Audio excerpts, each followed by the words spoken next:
from what I understand, he has a lot of very interesting stories. So welcome, Rodney. Thank you for being here. Thank you. I've had the good fortune to have a very adventurous life.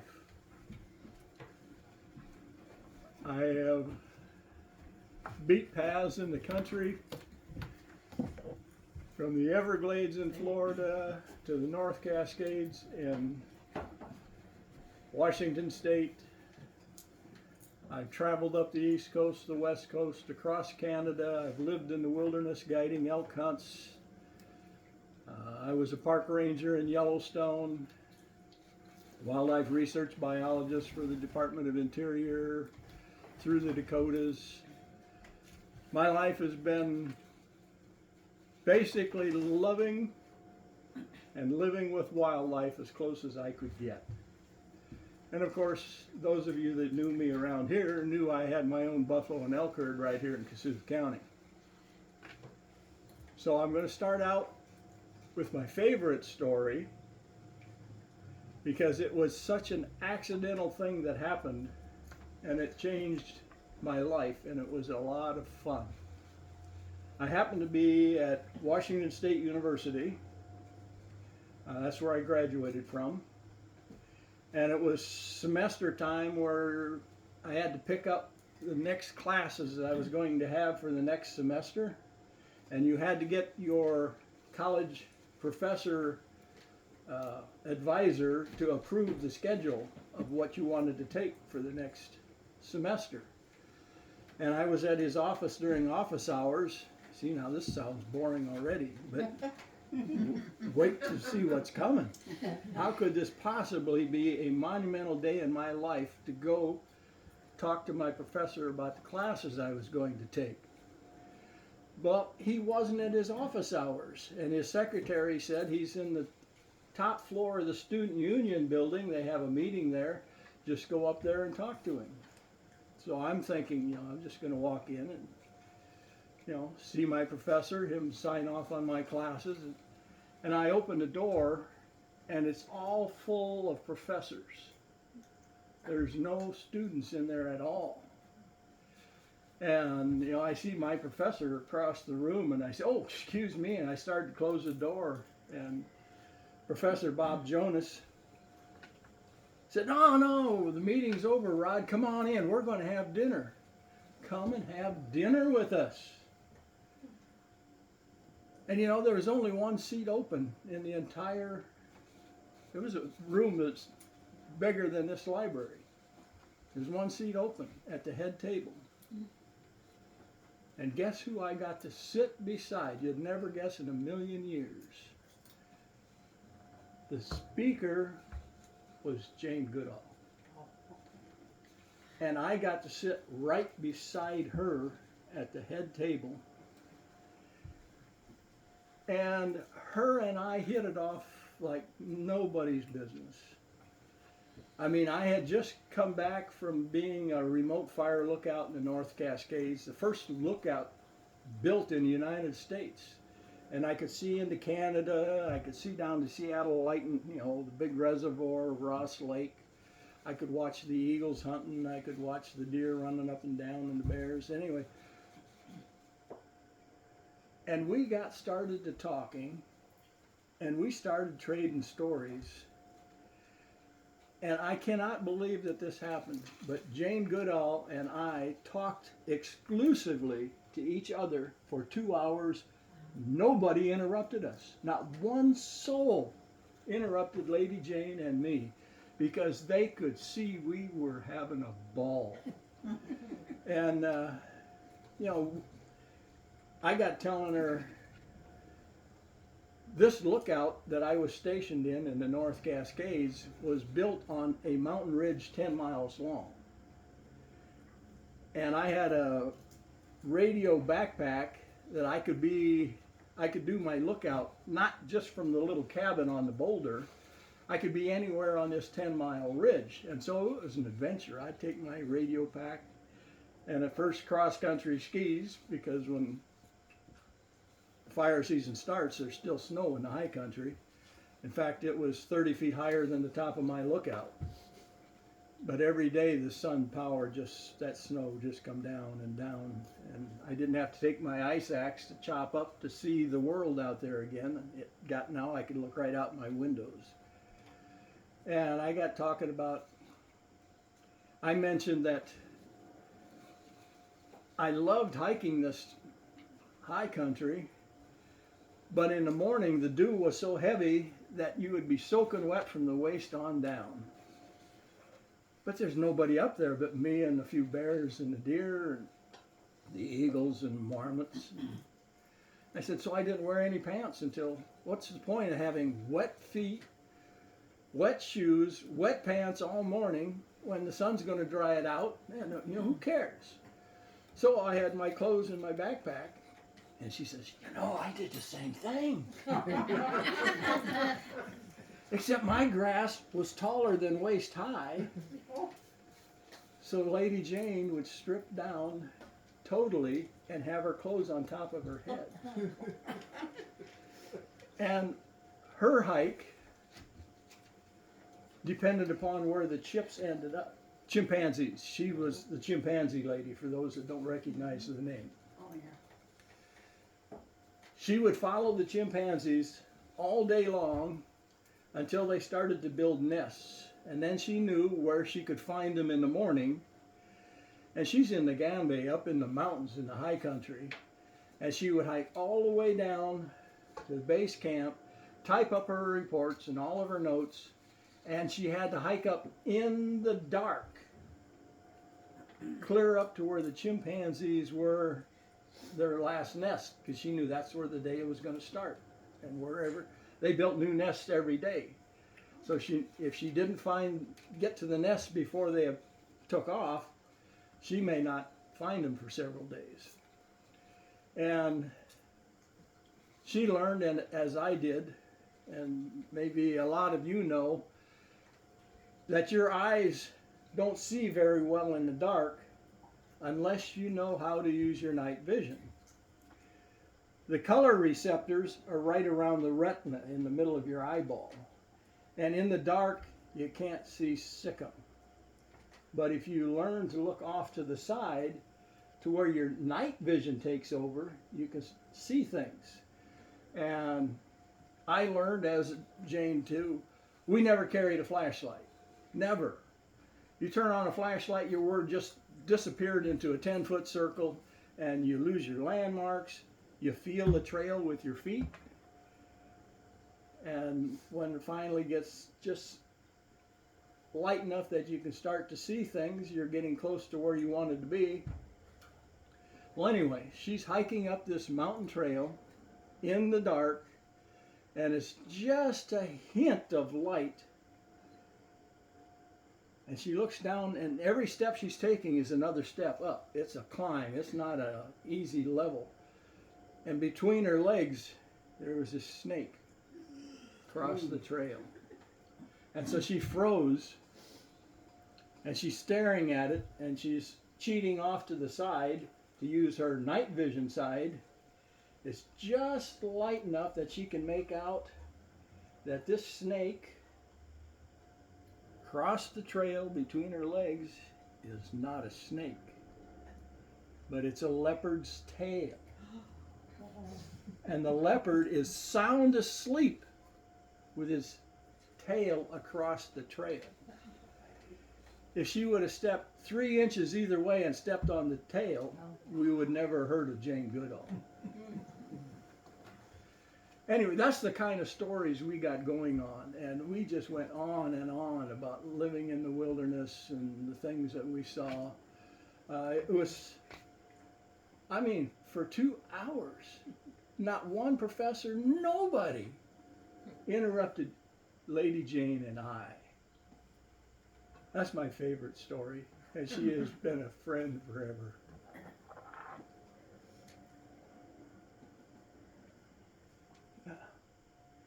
Now we'll jump into Yellowstone.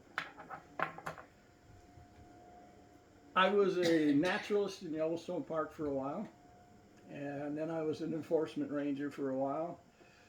seasonally, work summers there, and when fall would come around, I would go south of the park into the Teton Wilderness and guide elk hunts and trout fishing and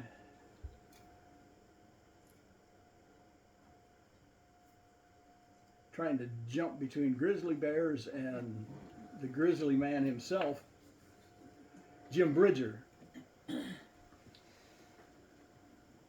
The Indians had told Lewis and Clark that there was a waterway from the Atlantic to the Pacific. There was a waterway all the way. And Lewis and Clark never found it. They went overland through the mountains and a few other places. And when they were canoeing back to St. Louis, where they started from, there were trappers going into the wilderness, and they begged and begged Lewis and Clark to release a few people to guide them into the wilderness that they had been for the last couple years. And they let Jim Bridger go and John Coulter go.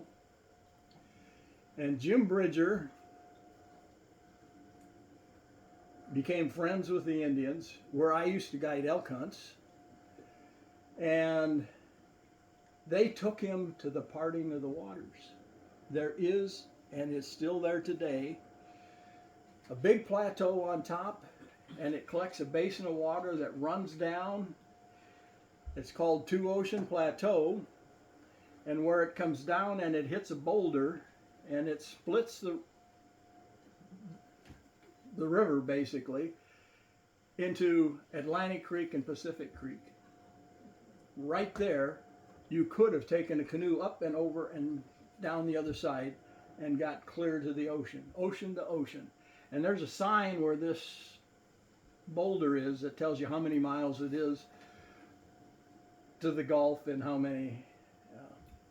And so I'd take a lot of my clients that I'm guiding for an elk hunt or whatever, and I said, would you like to see this historic spot that Lewis and Clark looked for but never found, but it exists? And there's no water route. I said, yes, there is. I says, you know, we're going to get into camp early and we aren't going to be elk hunting tonight, and you settle in. I'll take you up here and I'll show you this spot, because it's very historical and it's very famous now. Still, most people don't even know it exists, but I would take them up there, and you know, there's the sign. Here's this many miles to the Pacific, this many to the Atlantic. And so everybody would want to say they drank out of the Mississippi and they drank out of the Columbia. And then meanwhile, there's guys upstream that are peeing in it, thinking we got to pee into the Atlantic and pee into the Pacific. But anyway, funny Jim Bridger story. But it's there, and it's still flowing today. It's not something that's no longer there. It's still there, that water route all the way.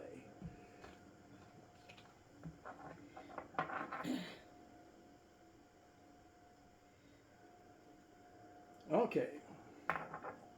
Now, I hate telling this story because it's going to ruin my credibility and you're not going to believe it. But I'm going to tell you anyway.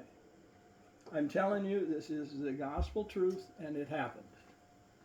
Because of my experience in the North Cascades, hiking at night and whatnot, I didn't carry a flashlight when I'm hiking. And one of my jobs as a ranger was to put in a campfire program in Canyon Campground, which is known for its grizzly bears. And you can't use a tent in there. You have to have hard-sided vehicles only in Canyon Campground. And people would ask me questions. I'd put on a slide program and explain the park to them, and then sit and answer questions until they fell asleep, type of thing. And so I'm there, and I didn't take a patrol car back there. I would follow a game trail from there, get on the highway, turn the corner to, Yellowstone's got a figure 8 of highways if you've been in Yellowstone. And the middle row in the middle of the figure 8 is fairly straight. And then off, you cross a river bridge, and off to the right is where the government housing where I stayed in. And I'm walking, after I've done my program and everybody is satisfied and had their questions answered, and I just start walking through the woods. You can't see the trail, but I could feel the game trail. I knew where it was. And I'm walking along, and this is the year after the centennial where Yellowstone was really formal. You had to wear the beaver, not a straw hat.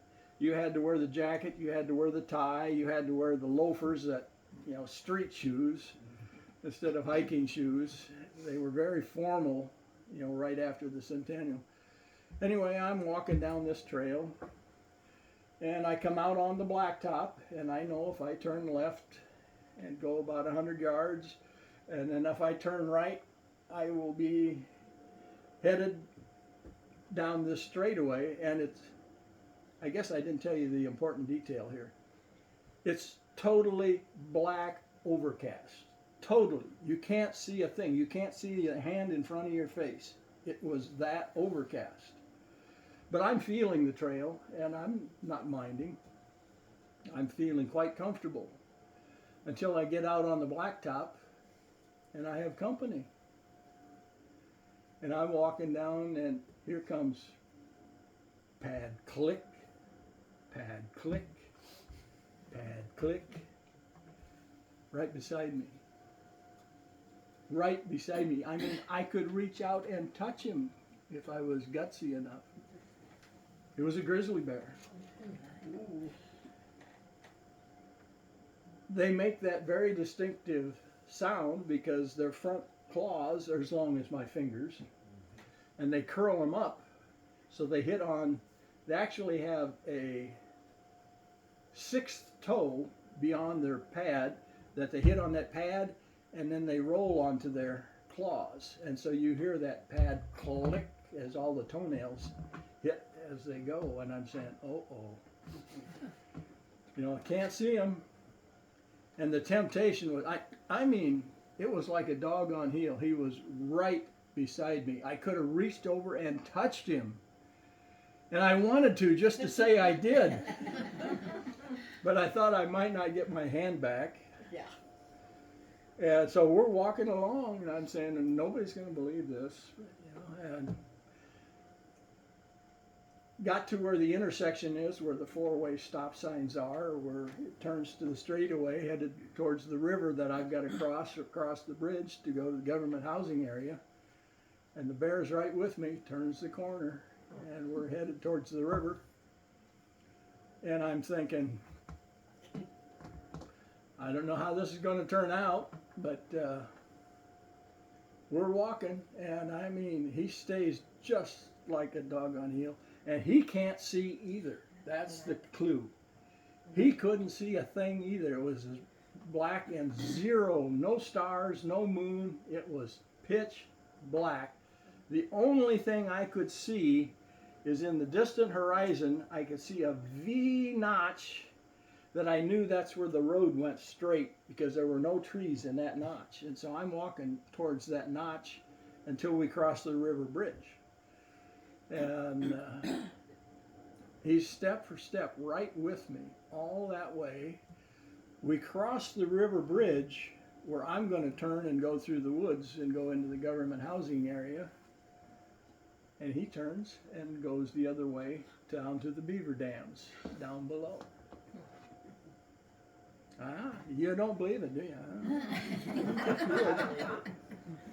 But I'm here, and it happened.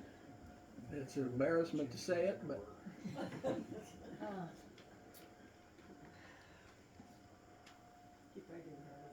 Yeah. well, after my summer of being a ranger, then I switch and come into the wilderness south of Yellowstone Park, into the Teton Wilderness, and guide elk hunts and trout fishing. Earlier in the season, it'd be mostly trout, and then when elk season, for non-residents to hunt in the Wyoming wilderness, you must have a guide. Resident Wyoming folks can go back and hunt on their own, but outsiders have to hunt with an outfitter and a guide. And this particular hunt at Hawks Rest Mountain was a fun one because the outfit I was working for changed hands. A lifetime outfitter from Afton, Wyoming, bought the permit from the guy I was working for and put his two son-in-laws to run that camp. And he had never, the old man Everett himself, had never been into that wilderness, but he got that exclusive permit for the area that I guided. And he come riding in on his, what breed of horse was it? Well, anyway. He come riding in to check up on his son-in-laws to see how they were doing, and I had filled my hunter's tags. A guide can only take 2 hunters out per guide, and I had filled both tags of my hunters, so I had the rest of the 10-day hunt basically off to scout, do my laundry, get some rest. And the old man comes in, and my hunters are saying, "Oh man, you should have saw the grizzlies we saw today. You know, it scared the daylights out of them." And Everett says, "I've never seen a grizzly." And this man has been a lifetime outfitter, second generation in Wyoming, and he's never seen a grizzly bear? And I say, "Everett, you're kidding. Would you like to see a grizzly?" And he says, "Yep, I could show you a grizzly." "You can show me grizzlies?" I says, "You bet I can." And it just happened it was far enough down the hunting cycle where a lot of the other guides had filled their tags and sent their trophies to the road with the hunters. And so there were several other guides that said, "Can we go with too?" And the camp cook says, "Well, I want to go too." So now I'm going into I'm in the wilderness, and I'm riding down this trail, and we're in semi-open, now I forgot, Engelmann spruce, there we go. They grow with a lot of space between them so you can see quite well. It's fairly open timber. The ground cover is dwarf huckleberries, which only get about this tall, so you can really see good. And I'm riding down this trail, and now we've crossed into Yellowstone Park. So, guys, you have to hang your rifles on the tree. You cannot take your guns into the park. And so they were all disarmed. And I'm going down this trail, and I say, "There's a bull elk over there about 60 yards. And they all stop and get their binocs and say, "Rod, there's no bull elk over there." And I said, "I didn't say I saw him. I said he's there because I smelled him. And as soon as I smelled him, I took my nose straight into the wind so I know what direction he is, and he's 60 yards away." And they're all looking at me like, "What's this story he's pulling? We can see there is no elk there." But I got off the horse and I said, "I know he's there, and I know the direction I got the scent. He's there. He's a full rep bull. He's not just a spiker." And they're all just saying, "Whoa, this guy's feeding us a line of bull." But there was a spot where the storm or old age and Engelmann spruce tipped over, and when they do, they bring a root ball up in the air. And over the years, as it rots away, there's a dip where the roots used to be, and there's a mound. And I walked to that mound, and here's that bull elk laying flat on his side in that little hollow. And he jumps up with his big old rack, and everybody but falls out of their saddle and say, "How did he do that?" And I say, "Well, not only that, I can tell you there's ripe strawberries up this draw. You want to go get some strawberries?" And they'd look at me and say, "What, you've been up there before?" I says, "No, I can smell them, ripe strawberries. You know, when they're ripe, I can smell them." So we'd go have our snack of strawberries. And anyway,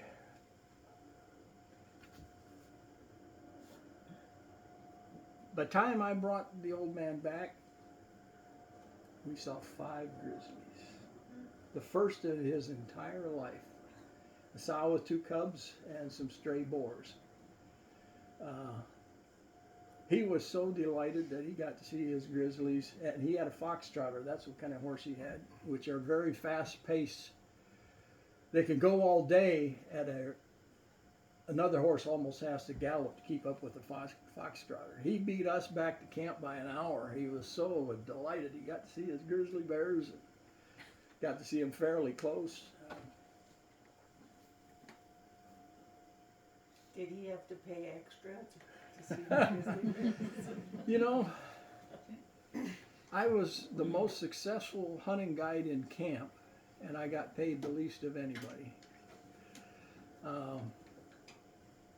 All the other guides, young bucks, when it was time to take their hunters to town, they wanted to go to town, they wanted to go to the bar, they wanted to chase women, and what's the big tourist town? Cody, Jackson Hole. Jackson Hole. That's where they'd all go to. That's where we'd pick up hunters. And so they would be partying up and getting drunk, and I stay out in the wilderness. I'm looking for my next hunt. I'm saying, well, let's see, if I sit up on top of this hill, I'll be able to see any bulls that come out on this meadow. I'll be seeing any bulls that are over here. I'd already have my next hunt all figured out before they got back. And real smart hunters had a way of bribing guides to give them the best hunt. We had the basketball players, the Suns. They came to camp, and each of them put $200 in a pot, and they said the guide that gives us the biggest bull gets the pot. And of course, all these other guys have been in town for 2 days, and they've been up at 5 o'clock in the morning packing horses because it's a 30-mile ride to get into where we start to hunt. And I've been out there watching bulls all that time, and they're betting against me. I'm saying, silly people, I'll take your money.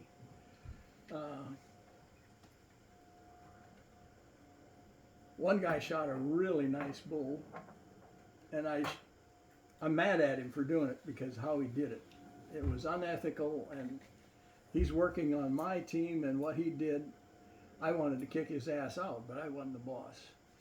He was up on a mountain, and they spotted a bull a long ways away. And the guy had just got off of an African hunt, and he had an elephant gun with him.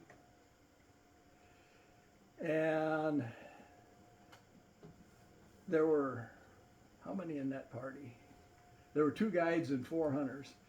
And so they all lined out, and you can see this bull a long ways away. If you didn't have a spotting scope, you'd never known he was there. And so they started launching rounds from the top of the mountain to where this bull was laying. And they'd say, you're too low, raise it up so many feet. And finally, they're raising it so high that this bull was laying below a spruce tree, and they're aiming past the top of the tree because in the bottom of the reticle they can see the top of the tree, and they know the bull's laying right under that tree, so they aim for that point. And I'll be damned if they didn't kill that bull. I mean, they're watching the bull, and his head goes down, shot him right through the head. But I was not very happy, and it happened to be a good bull, and the guy was going to go to town and collect the money, and I said, my hunters haven't shot anything yet. Well, you're not going to get a bull bigger than this. I said, oh yes I am. And nobody's going to be, it was a big bull that they got. Mine was bigger. They were mad at me. He was so sure he had that money. He had already spent it. He was going to get new rifles. He was going to do this and that. And when I come in with mine, he didn't even want to get the tape measure out to measure it. The life of hunting in the mountains. How much money did you get? My memory is not so good. It was in the hundreds of dollars. Oh, jeez. We also had Dallas Cowboys guy come in, and I just mentioned him because he used to be a fairly famous football player, and I didn't know anything about football or who he was. And he loved to work out, and we had a huge wood pile. It would be as high as you can reach, and it would be as long as this room. And the campers would just have fires all day and all night. I mean, they would go through this wood, and it's lodgepole pine, you know, it takes a lot. And he would be out there with his axe and just splitting wood. And he would just love it. He just, I got to do something. He would be splitting wood. What a nice guy.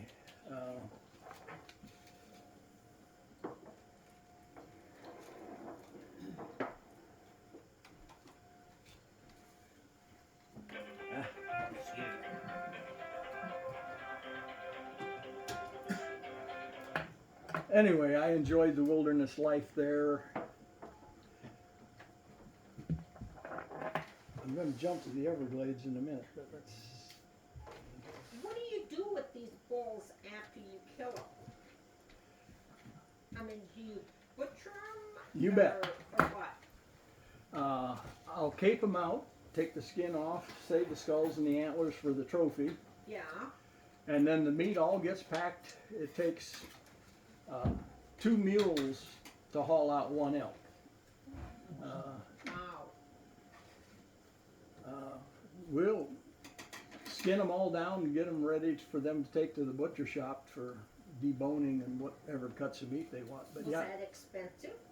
for them, not for me. Yeah. Yeah.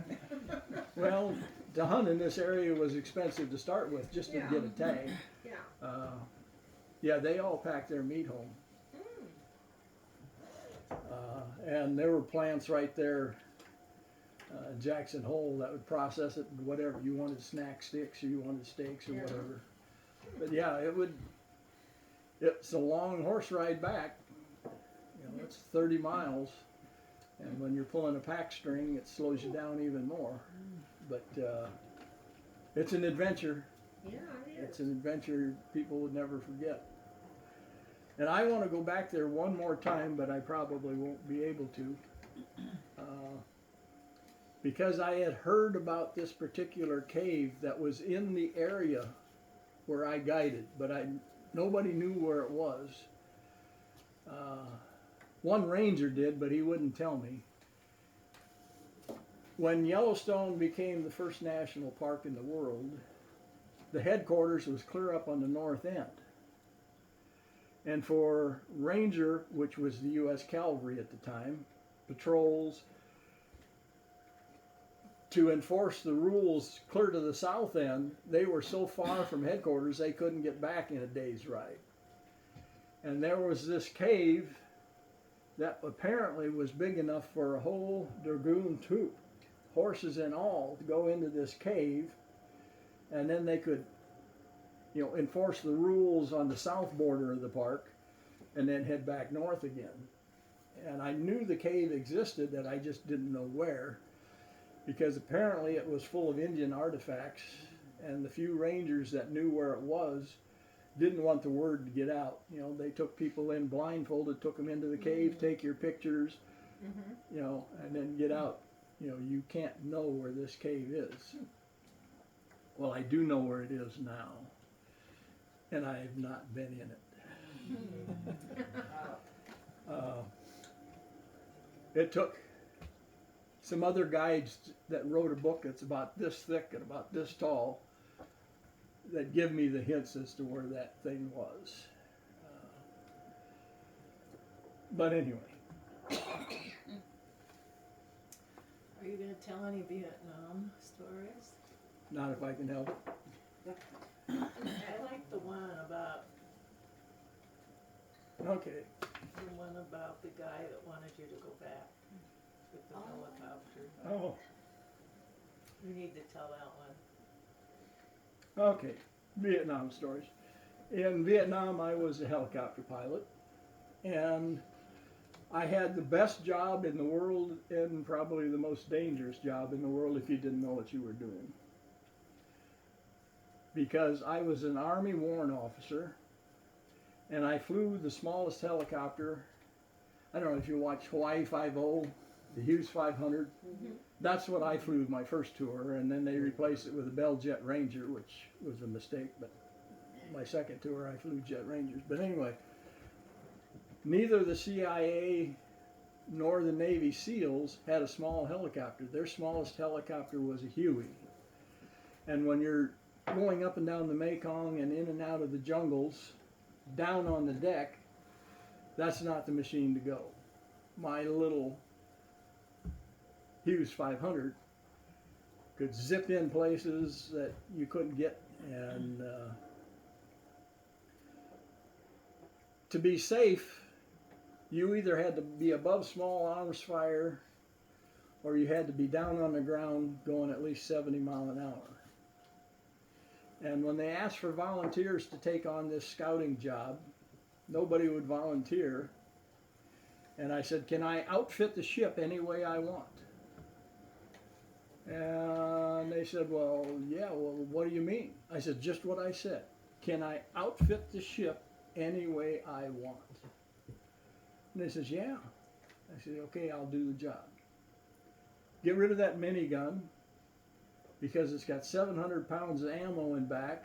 It's got a gun sticking out the side that's a rolling Gatling gun, if you know what a minigun is. It's got 7 barrels in, and by the time you spin it one turn of an electric motor, it's fired 7 rounds. And you know how fast a motor can turn. But it slows you down. You can't fly 100 miles an hour with that thing hanging out the side. It ruins your airstream. So I said, get rid of the ammo, get rid of the miniguns. I'm going to fly 100 miles an hour.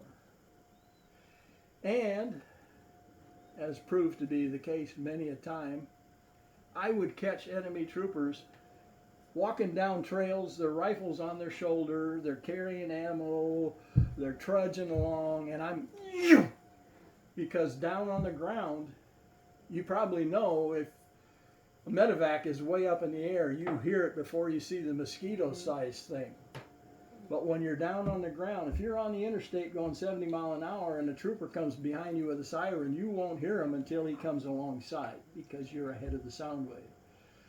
So I learned early on, stay ahead of the sound wave. You want to lag around behind the sound wave, you just change from a scout to a target. And so I'm flying a Navy Admiral. He's checking up on his Navy SEALs, and we're going up and down the Mekong.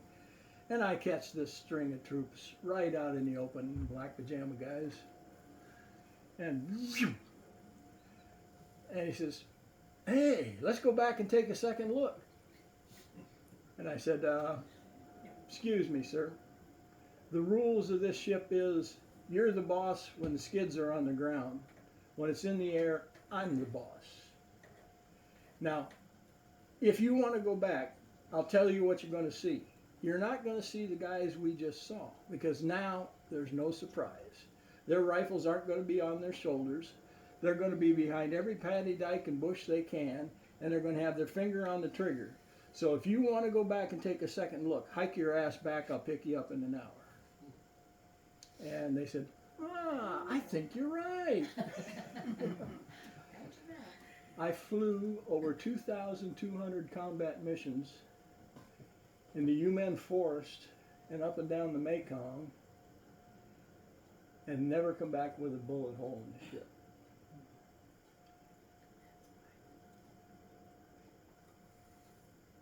I couldn't tell you how many people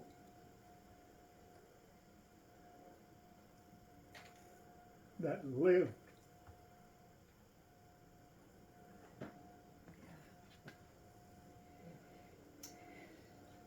Rod, was that Hughes 500? Was that referred to as Little Bird? Loach. Loach? Loach is what they called it. The Okay. Loach. Okay. Thank you. But anyway, I know on one particular mission after that Admirals, there was a base.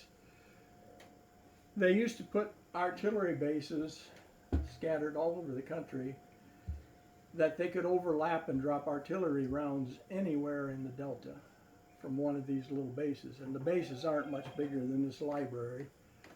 And it's a dangerous job for artillery guys to sit there in a triangle fort with a barbed wire and a berm.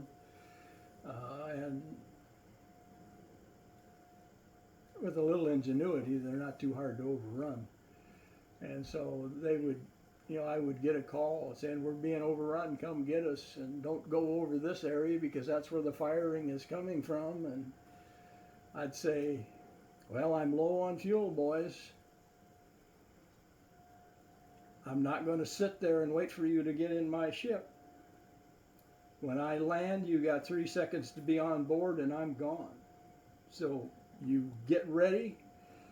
And they told me where the firing was coming from. So I played like I was a gunship and I flew right at them, right over top of them. And they all hit the dirt. I hit the dirt inside the barbed wire fence. They jumped in and I was gone. And it was a pretty exciting flight for me and for them, because I knew we would be safe if we got across the Mekong, because they wouldn't take, they are on foot.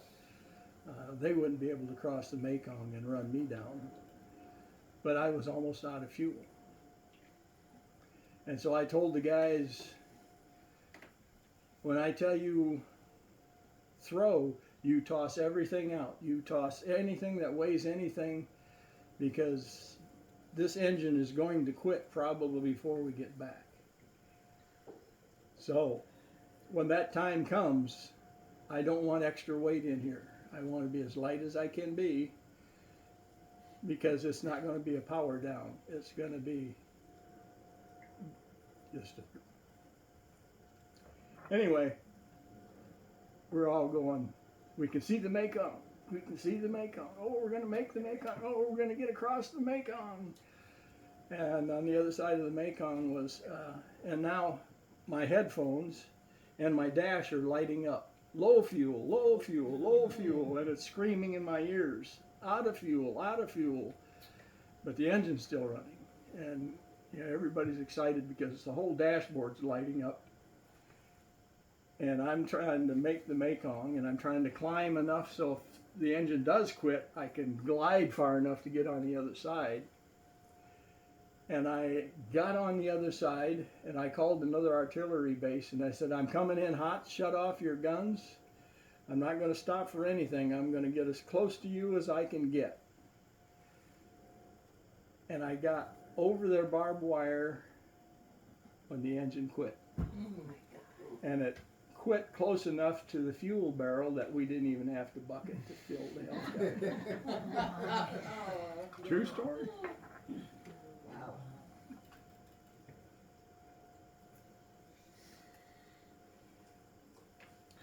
Here's another one. This is a flight school story. Me and George Scott were in advanced helicopter training, where we're flying Hueys now instead of the little bitty Loaches. And we're flying in out of Fort Rucker, Alabama. And they're setting up night missions for us, where they'll have Jeep drivers out into some pasture or somewhere, and they'll direct us into their headlights, and we have to find them on radio, get them dialed in, see their headlights, make a night landing, and then switch pilot to co-pilot, switch seats, and then take off. And we're going to be skipping all over, landing to just Jeep headlights out in pastures, out in forests. Pretty challenging, especially when you're lost and you don't know where you are. So me and George, we'd drop out of the sky so we could read the interstate sign. Oh yes, this is where we are.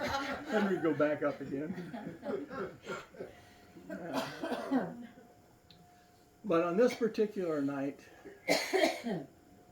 we're radioed into the Jeep guys on the ground, and they say, and we see their Jeep headlights, and they say, be advised, there's a helicopter at your altitude closing in on you.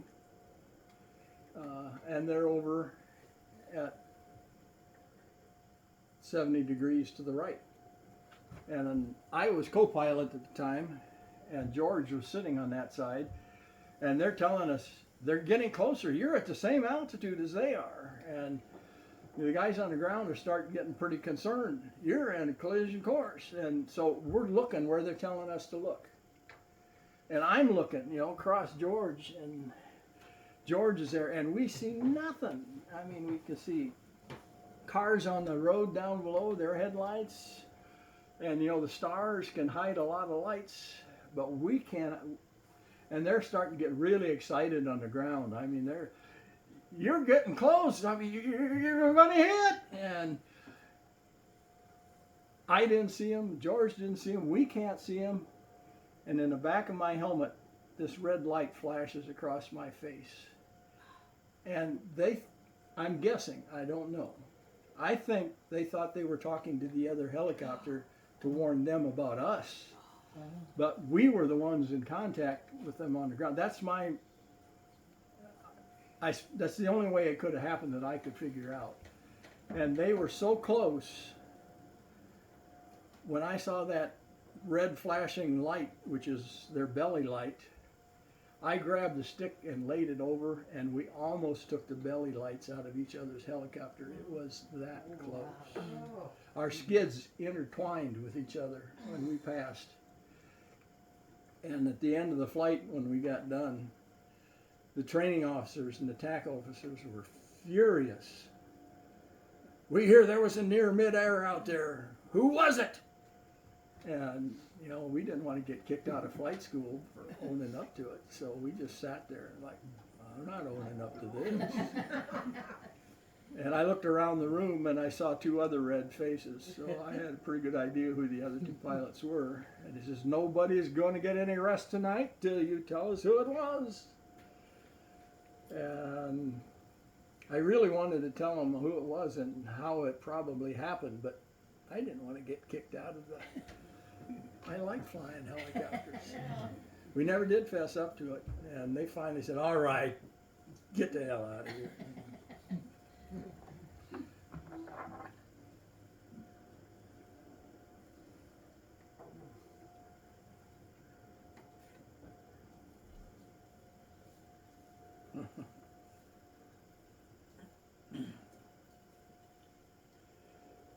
One of my favorite duties was the sourdough lookout in the North Cascades.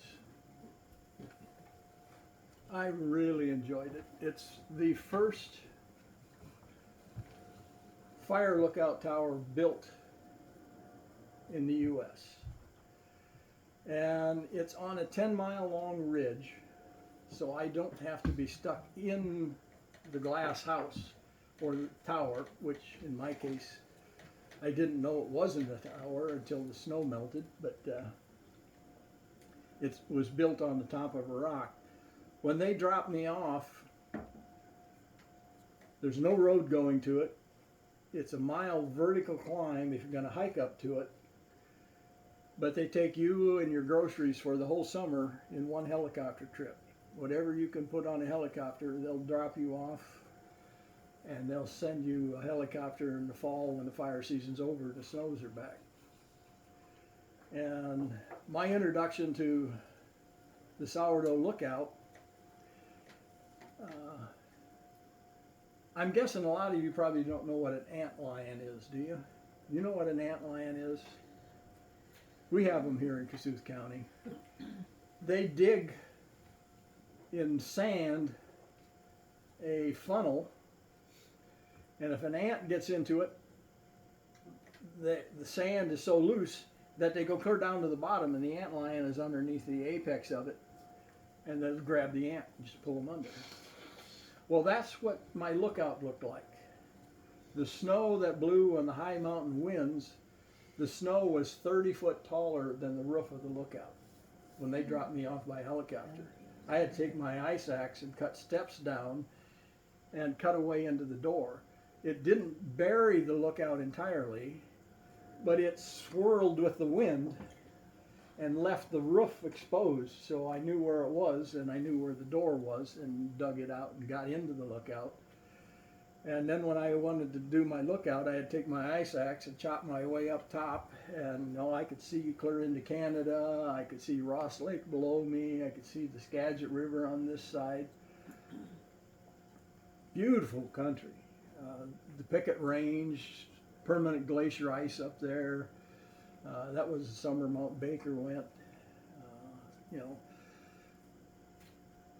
And every day the sun had enough power that when it came over the horizon, I mean, you're bundled up in a sleeping bag and it's cold, and as soon as the sun hit the glass of the lookout, you were sweating out of the bag. You just got up. It was too warm to stay in the sleeping bag. And finally the snow melted down and melted down where I didn't have to climb up anymore. I could actually look over top of the banks. And then it got down, and I found out that it was on a big rock. And then as it melted even more, trees started springing up that had been flattened out by all this snow. I mean, you'd hear crack, and the tree would jump up. Whoa! And when I first got up there, the animals were so wild. I mean, you could hear the deer because their hooves on that almost ice, it's really hard packed snow, would squeak, squeak, squeak, squeak as they'd run on the snow. And they would come within 50 yards of where I'm down in the antlion trap, and they would run past it. And then they would slow down to a walk again. By the end of the summer, the animals got so used to me, I discovered that, heavens, there's mountain heather growing here. There's high bush blueberries growing around this lookout. There's mountain goats on this ridge. There's eagles, golden eagles coming hunting marmots on this ridge. There hummingbirds and all kinds of wildflowers. I mean, the world changed, except my water supply was to go to the north slope and fill a wash tub full of snow and set it on my rock to thaw for my bath water, my wash water, or whatever. The animals got so used to me being on that lookout where they would come in a fly to get by. Honest to gosh, I've had deer come up and get so used that they would drink out of my bathtub while I was sitting in it taking a bath. They just got so used to me. Yeah. If I left the door open for any length of time, there would be marmots all over stretching out in the warm floor of the lookout. All these marmots are like a woodchuck here, the mountain version. They would be all over. If I wanted to leave for a while, I'd have to go shoo them all out, close the door so they wouldn't get in trouble. One of my fun ones on the mountain, I'm on cross-country skis I packed up there so I could do my 10-mile runs up and down. I didn't have to stay in this little cube. And now I'm backing up from green grass to back to winter again. I'm skiing, and I come up across this boulder on the ridge that's about the size of a school bus and a little bit bigger. And there's a pair of tracks going to the backside of the rock. And I look at them and I say, it's a funny looking deer track. And so, I ski around. I come around the rock, and now there's two sets of tracks and one set of ski tracks going around this rock. And like the good joke, 3 times around, and the tracks go to the edge of a cliff and disappear off. And it's not just a sheer cliff, it's an undercut cliff. And it's 1,000 feet down to the rock slides, the talus slopes below on the edge of Ross Lake. And I see the tracks go off and I say, what the hell? And I got my binocs and I'm looking down there for a bloody spot in the rocks down there. This guy bailed off. I couldn't believe it, and I'm looking. Don't see him, don't see him. And then finally, here comes this billy goat, this mountain goat. How he could go on an undercut that was undercut so much I couldn't see under. But he did it, and he come bounding out in the bottom just frisky as could be. I saw the bear of the mountain defend his territory against another bear down there on the rocks. What a fight. Whew. My latrine was a little wood square box at the edge of a cliff, looking down at the Skagit Highway, Ross Lake, Jack Mountain across the way. It's wilderness country. The pickets, and every trip to the latrine, I've been watching the mountain blueberries, the high bush blueberries. You know, they're chest high guys. And they're turning color, you know, they're getting rosy. And every morning I pinch them a little bit, saying, they're still not ready yet. And then I pinched them, and they're just starting to get soft. Tomorrow morning I'm going to have blueberries. I mean, I've been looking forward to this for several months. You know, right, finally, juicy, sweet blueberries. And I take my bucket and go down to the latrine. Nothing but bear tracks. The same day I chose. And they didn't just gobble the berries, they ate the leaves. I was so disgusted. Did you ever get any from that patch? Not from that patch. Not from that one. But one of the things that I bought before I went up, I knew I was going to be on a mountain lookout, and I bought a nice spotting scope. And I'm looking down, and I see this bear down below the cliffs that's eating blueberries. And on the mountainside, the blueberries like enough moisture that they can put on fruit, but they don't like to be out in the hot open sun on a south slope. But I forgot what species of spruce they were. They shed rain to the drip line. You know, when the tree gets rained on, it all goes to the outside edge and drips down.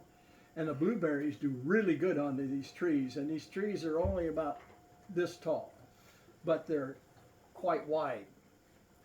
And I'm looking down, and there's this most beautiful bear. It was a black bear, but it was a very rare fern. It was blonde, except the black legs and the black face. It was a blonde black bear. And she's eating blueberries down there. So I said, aha, you ate my berries, I'm coming after your berries.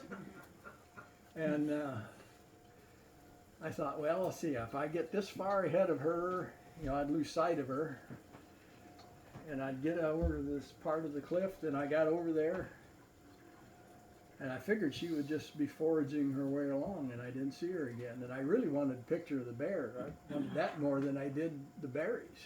And nothing. Well, she showed me where the berries are ripe, so I shinny down the cliff, get down to the level, get into the trees, and I'm in a tree, it's, you know, just as high as I can reach, and skirted out. And I'm picking berries, and then I hear rustle, rustle. That's coming from the same tree I'm on. And so I stand up, and the bear stands up, and you know, we're poking up through branches, and she was a little too close for me to comfortably take her picture.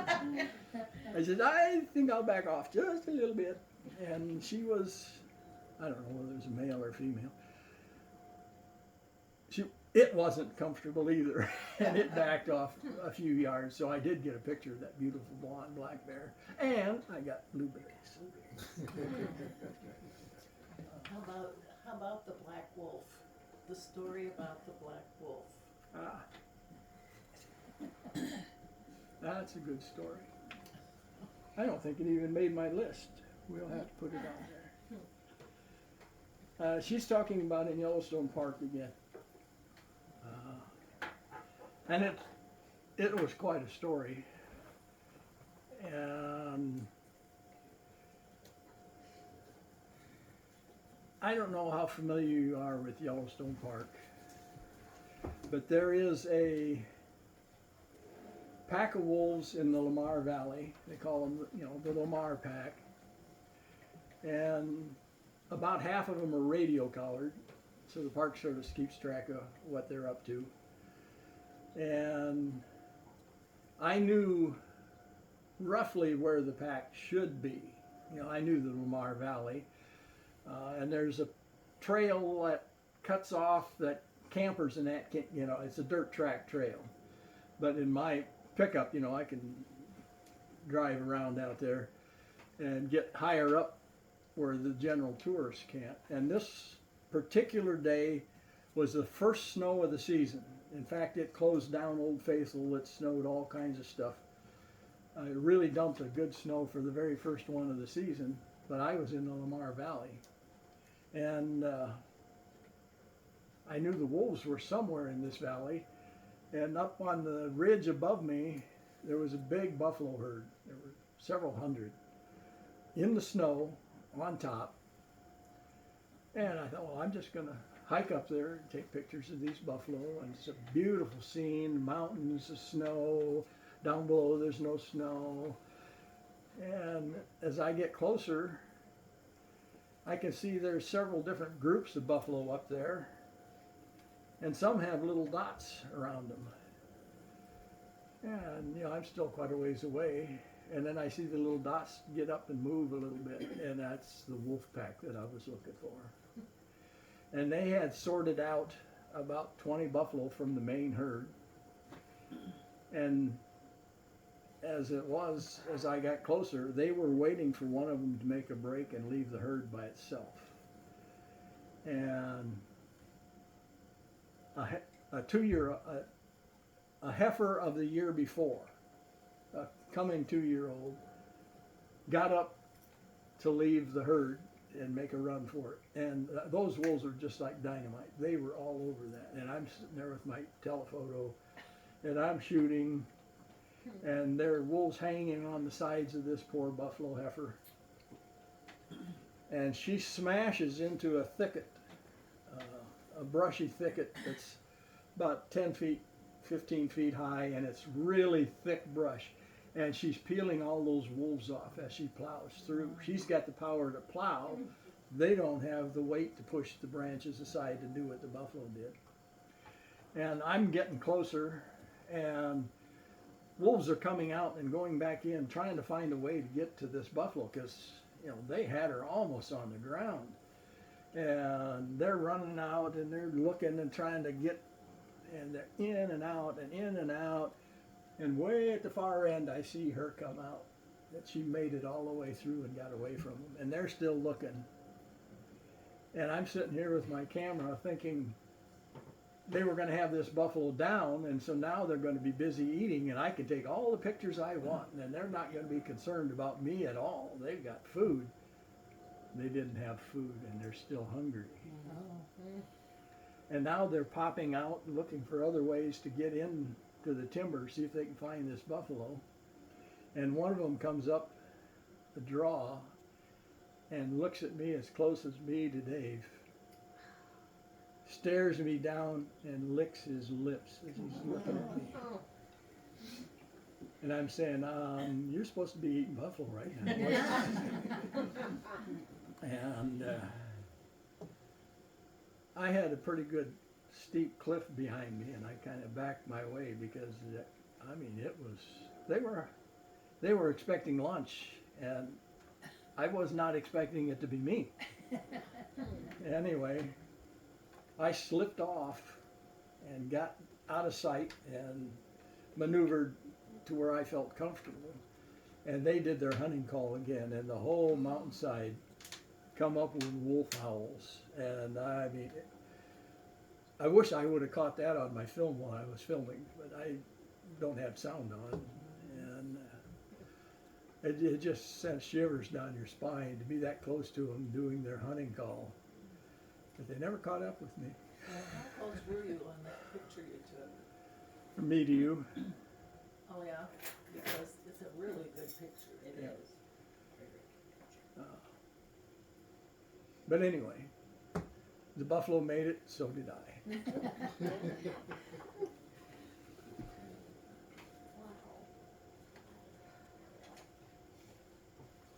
You wanna take a break for a bit?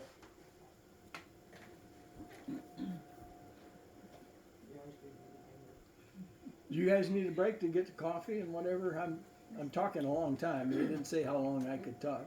How old were you when you went to Vietnam? I went to Vietnam as a teenager, Were you?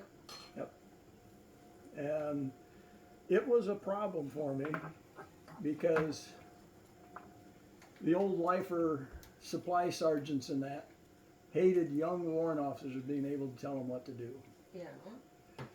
And when I showed up, and this is part of the story I was going to tell anyway,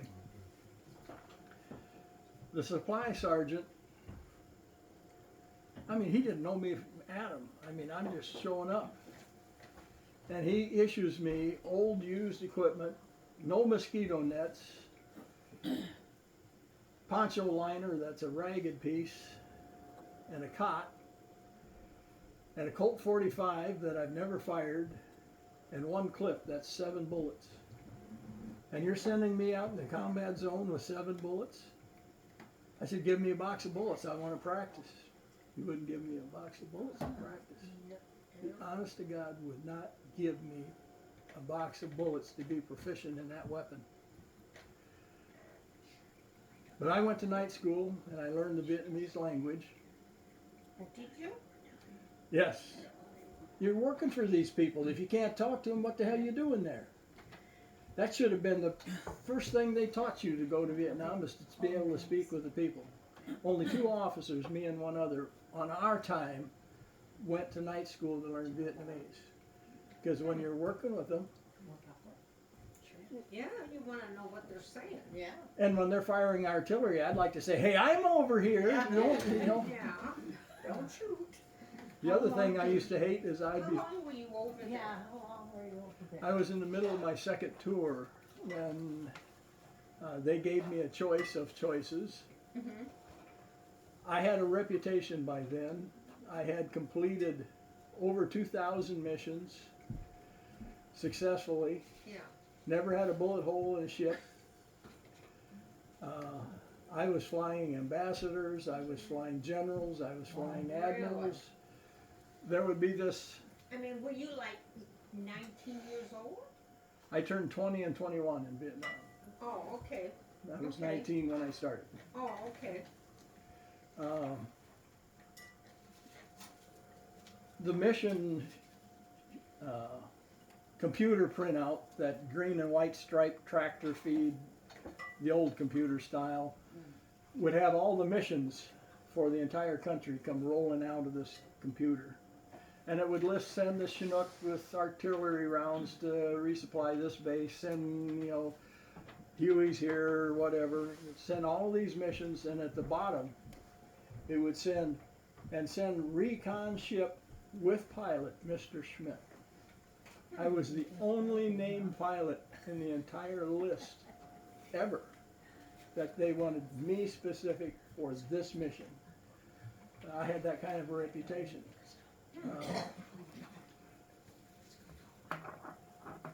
But the best thing that I can tell you, I'll tell you a couple quick stories about. You went over by ship, right? No, I was flown over. Oh, you were flown over to Yeah. Vietnam. They flew me to Alaska and then into Saigon, and then you get Oh, assigned okay. your units.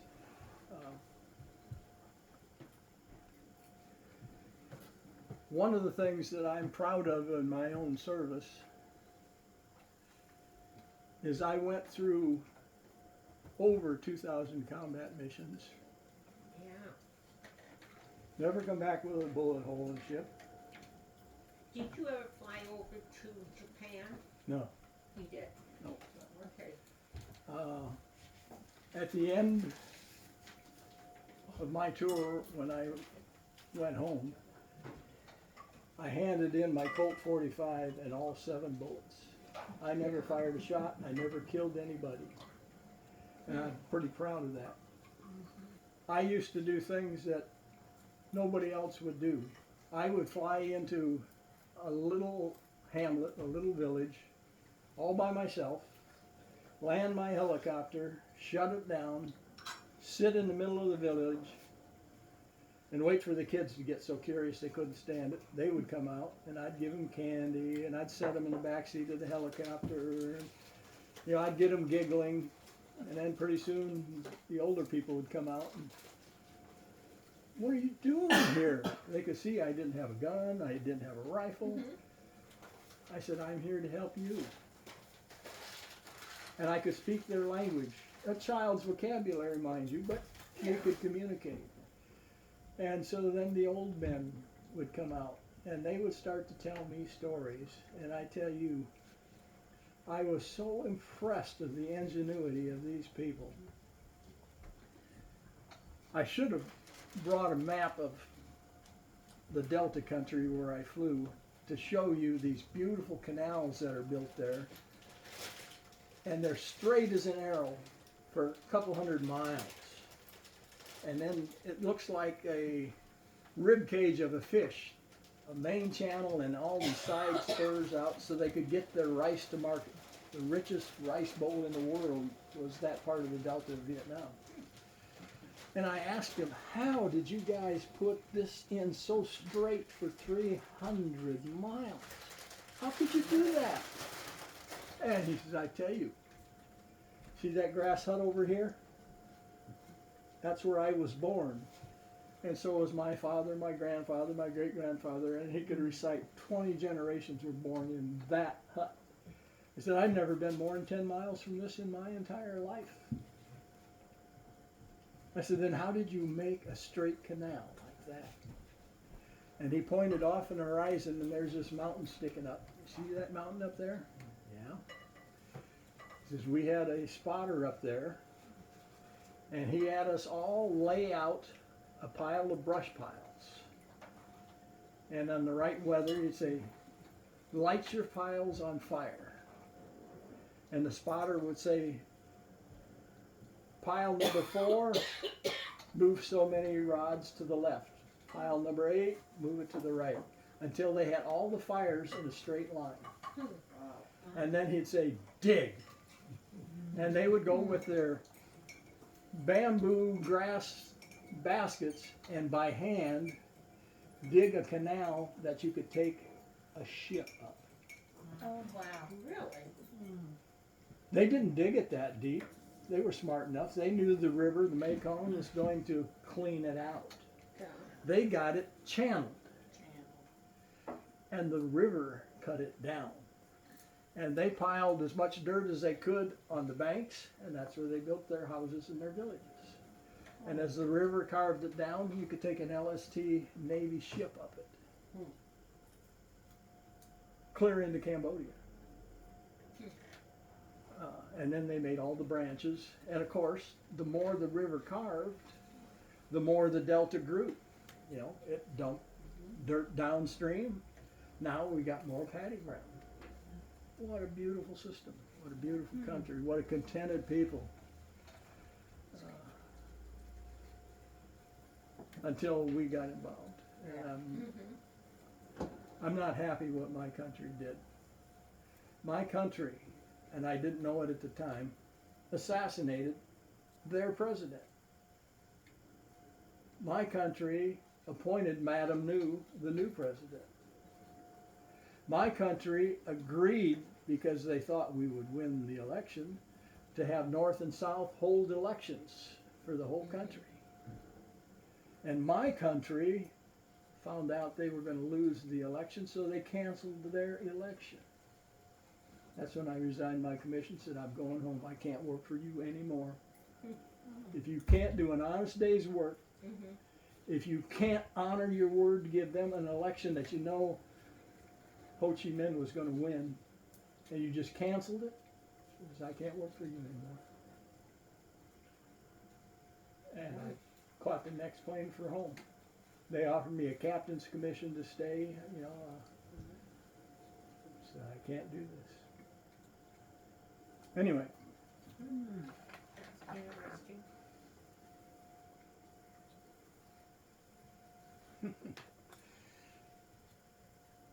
You want me to tell some more stories? I got some more. Yeah. Sure. Yeah, they're interesting. You know, don't be embarrassed if you got something else and you got to get up and go. That's what I'm gonna do.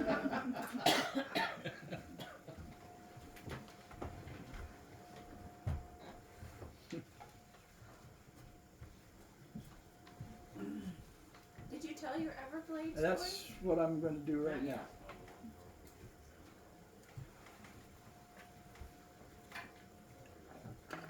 When I got back from Vietnam, I told my folks that I was going to go canoeing, go down the Mississippi River, go up the Amazon, go up the Orinoco. And they said, oh, you can't do that. You got to get a job. You got to work. And I said, well, you know, when the canoe hits the water, I won't spend another dime till I take it back out. So why do I need a job? If I can get all the fish I want. Well, they said you're not 18 yet. This is before I went to Vietnam. I should specify that. And they refused to let me go on my adventure. But it was okay to go to the Army and go to Vietnam. That was fine. Yeah.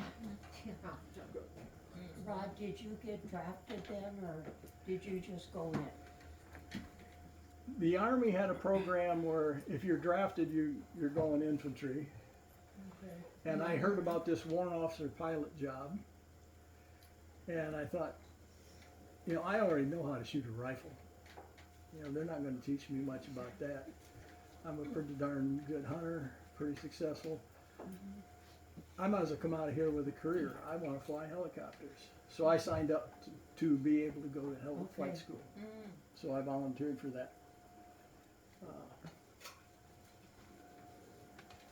You haven't said anything about the elk and the buffalo that you've raised and all the things that have Oh, happened. yeah, your farm out here. Yeah. Back to the We got the Everglades. Everglades, yeah. Back to the Everglades. I like the part of the China part where you had to go through customs. Okay, remind me again when I get done with the Everglades, because that is a cool story. A lot of cool stories. I went down. A lot of park rangers work summers in Yellowstone and the winters like in Everglades. You know, they're bi-seasonal. They work the winter season in one park and the summer season in another. And I had good friends that were in the Everglades. And I said, I'm coming down and I'm going to canoe your park. And so I had a little bit of the inside. And I said, well, while you're there, we got some work for you to do. I said, lay it on me.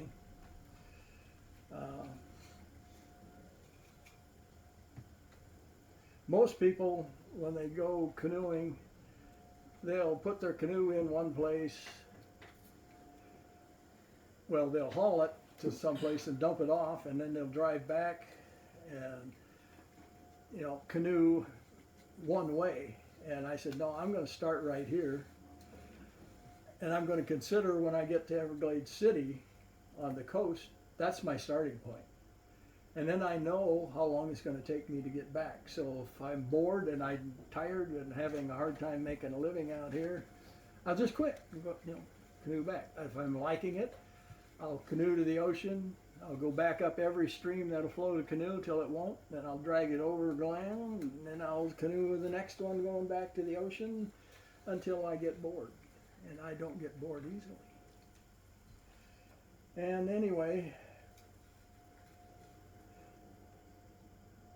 I thought, you know, being an outsider in a habitat that I'm not familiar with, it might be a struggle on the survival side to keep yourself fed and whatever, find fresh water. I found so many good things to eat in the Everglades, I was stunned. I mean, the Seminoles lived there for centuries, and if you've ever been to the Everglades, you'll see in the south part of the glades these big mounds, these hummocks, and they're pure oyster shells. Seminoles were going out, gathering oysters in the ocean, coming back, pitching them out the back door after they'd shucked out the oysters. And when that pile got bigger, they moved their house on top of that pile and threw the shells the other way. And all these hummocks are all over made of pure oyster shells. And once I learned that, I said, well, that's easy. You can wade in this deep of water. You can feel the oysters with your feet. Just reach down, bring them up, shell them out. You got salt water, rinse them off. So that was a staple. You weren't going to starve to death in the Glades if you could find an oyster. And if you couldn't find oysters, you weren't trying. And then you could find bug lobster. You could find Dungeness blue crabs. But my favorite was shrimping. Everybody who scuba dove in the, off the Everglades in the Gulf, knew there were shrimp there. So the Asian shrimp boats came in, couldn't catch a shrimp. Everybody knew there were shrimp there. They weren't catching anything.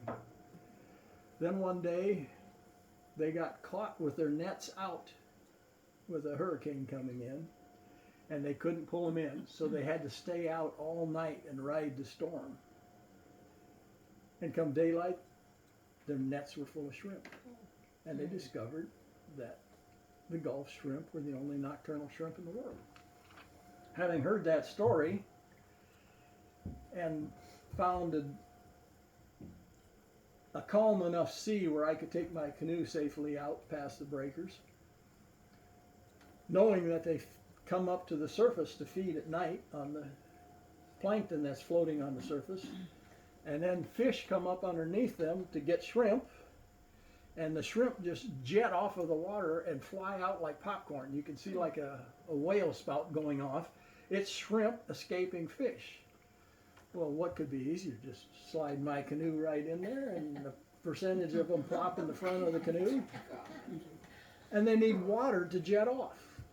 They can't flip themselves out of my canoe. They're caught. And, when the whole front of my canoe was crawling around with shrimp, I head for shore. By 10 o'clock, the white sand beach is so hot you can't stand on it barefoot. But it cooks shrimp wonderfully. Cooked right there in the hull of my canoe. You want some salt? Well, there's the ocean. Swish, swish, shrimp. Swish, swish, shrimp. Bug lobster, Dungeness blue crabs, fish. I had a ball. One story that I like to say, there is an inland waterway around part of the Gulf of Florida and Everglades Park that ships can actually come in, and it has a bellbuoy marker system to show the ships where they can go before they get back out again. And it's kind of a shortcut to get through some stuff. And I get into, it's called Whitewater Bay. It's called that for a reason. It's a big bay. It's so big you can hardly see across it. But you can hear the bellbuoys out in the middle of it going clang, clang, if there's any current. And I'm just entering Whitewater Bay when 3 flags is hurricane, 2 flags is a big gale. A big gale come up, and I'm in an open canoe. And Whitewater Bay is so far across I can't see across. And I'm thinking, oh boy, I'd like to be in those mangroves on that side. I don't want to be, this side it's only 30 feet of mangroves and no cover. I want to get across this bay before this thing really lets rip. And it's already ripping pretty darn hard, and the waves are all white caps out there chopping. And I can hear the bellbuoy clang, clang, so I know the route that I'm going to go. And I'm thinking, well, I'm just going to go out there about 10 yards and see if I can handle this without taking in too much water. I got about 10 yards from shore, and I'm taking on water, and I cannot, as hard as I could paddle, I could not get back to shore. And I said, okay, I'm in for the ride. I'm going to have to go clear across Whitewater Bay, and where it goes down, I'm going to be swimming. And I got a little ingenious, I'll have to admit. In the Glades, I had a push pole to push through where you couldn't paddle. You know, sometimes it's a sea of grass, more grass than water, so you just pole your way. And you know, I'm taking on water and I'm getting desperate, and I know I got to do something. And so I strap my push pole to the main thwart. My spare paddle I use as the bottom of a sail, and my poncho liner, I ran a sail up to the top of my push pole and down. And my spare canoe paddle, I had a rope tied to it and in my mouth to my teeth. And when that sail filled, poof, it just went pop, and the front of the canoe come right up on top of the surface, and I took off faster than I could ever paddle. And it was no longer taking in water. I had time to throw what water that was in out, and now I'm just riding with one canoe paddle for a rudder, my sail for the power, and I'm hearing this bellboy, and it's really storming now. It's just, and I'm just, ha ha, who cares? This is all right. I get to the bellboy, and this was the funniest part of the whole trip. Tied to the bellboy is 5 canoes. And it's a big bellboy, so they're standing on it, and they're going clang, clang, clang, clang. And from out of the blue comes this nobody in a canoe. I can't stop and help you boys out.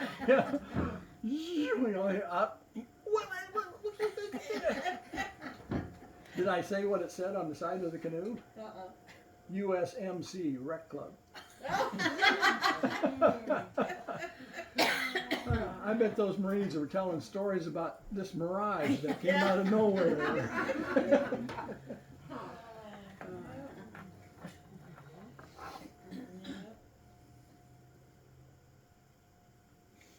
Okay.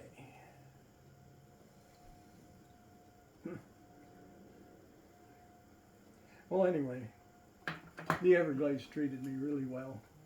I lived well, I took wonderful pictures, I had a good time, and despite my parents thinking, I didn't spend any money. Imagine that.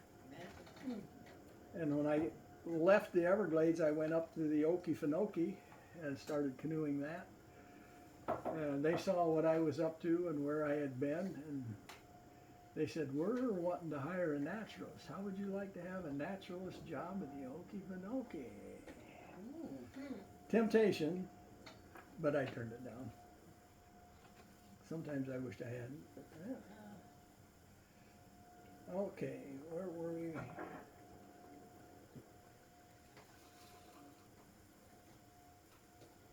Which one did you request? I forgot. The China, well, at the airport, Oh, where they checked your, okay. Well, as a lot of you knew, I raised elk for over 40 years. And I intend to raise elk again, but, you know, well, sometimes the world gets away from you. I bought a beautiful spot, you know, right next to Union Sioux Refuge, where Buffalo Creek winds through that pasture before it goes under the bridge. You know, that's where I was going to put buffalo and elk in. But anyway, the elk business treated me really good. I made good money at it. But you have to be willing to go where the market is. You don't have a load of elk antlers that you can take to the local elevator and sell. You got to go to where the people are buying, and that's mainly Korea, Hong Kong, China. So I've been to Korea, Hong Kong, and China, and selling frozen elk antlers for the medicine market. And I could tell you stories about the medicine market if you really wanted to get into it, what they do with them, how it works. I'm here to tell you it works very well. I know a fair number of people who've been treated by Chinese doctors with elk antler products, and it's changed their lives. You know, one kid was a runt of a kid, wasn't growing well. He was a white guy in Canada, and the Canadians were ahead of us in the elk business because they brought Koreans over to process elk antlers for their Chinese medicine market. And the kid just wasn't thrifty. And the Chinese doctor took one look at him and said, I can fix him. You bring him to my place. Fix him right up. And, you know, what do you got to lose? You know, mom and dad took him there, and he says, here's what his diagnosis is. He's got this problem, and he'll have it for the rest of his life. However, I can snap him right out of it, and he took, I've got the Chinese medicine book. I paid $900 for it. If you're going to know the business, you better know the business. And it has all the recipes, what ingredients have to go into it. You go to a pharmacy in Korea or China, you don't see bottles of stuff. You see a wall of drawers. And in this one, there might be dried cicada carapaces. You pull this one out, and it's dried elk antler slices, freeze-dried. You pull this one out, and it's all natural ingredients. And the book has a recipe.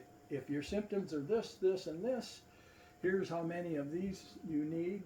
So much elk antler, so much this, so much that. Put it into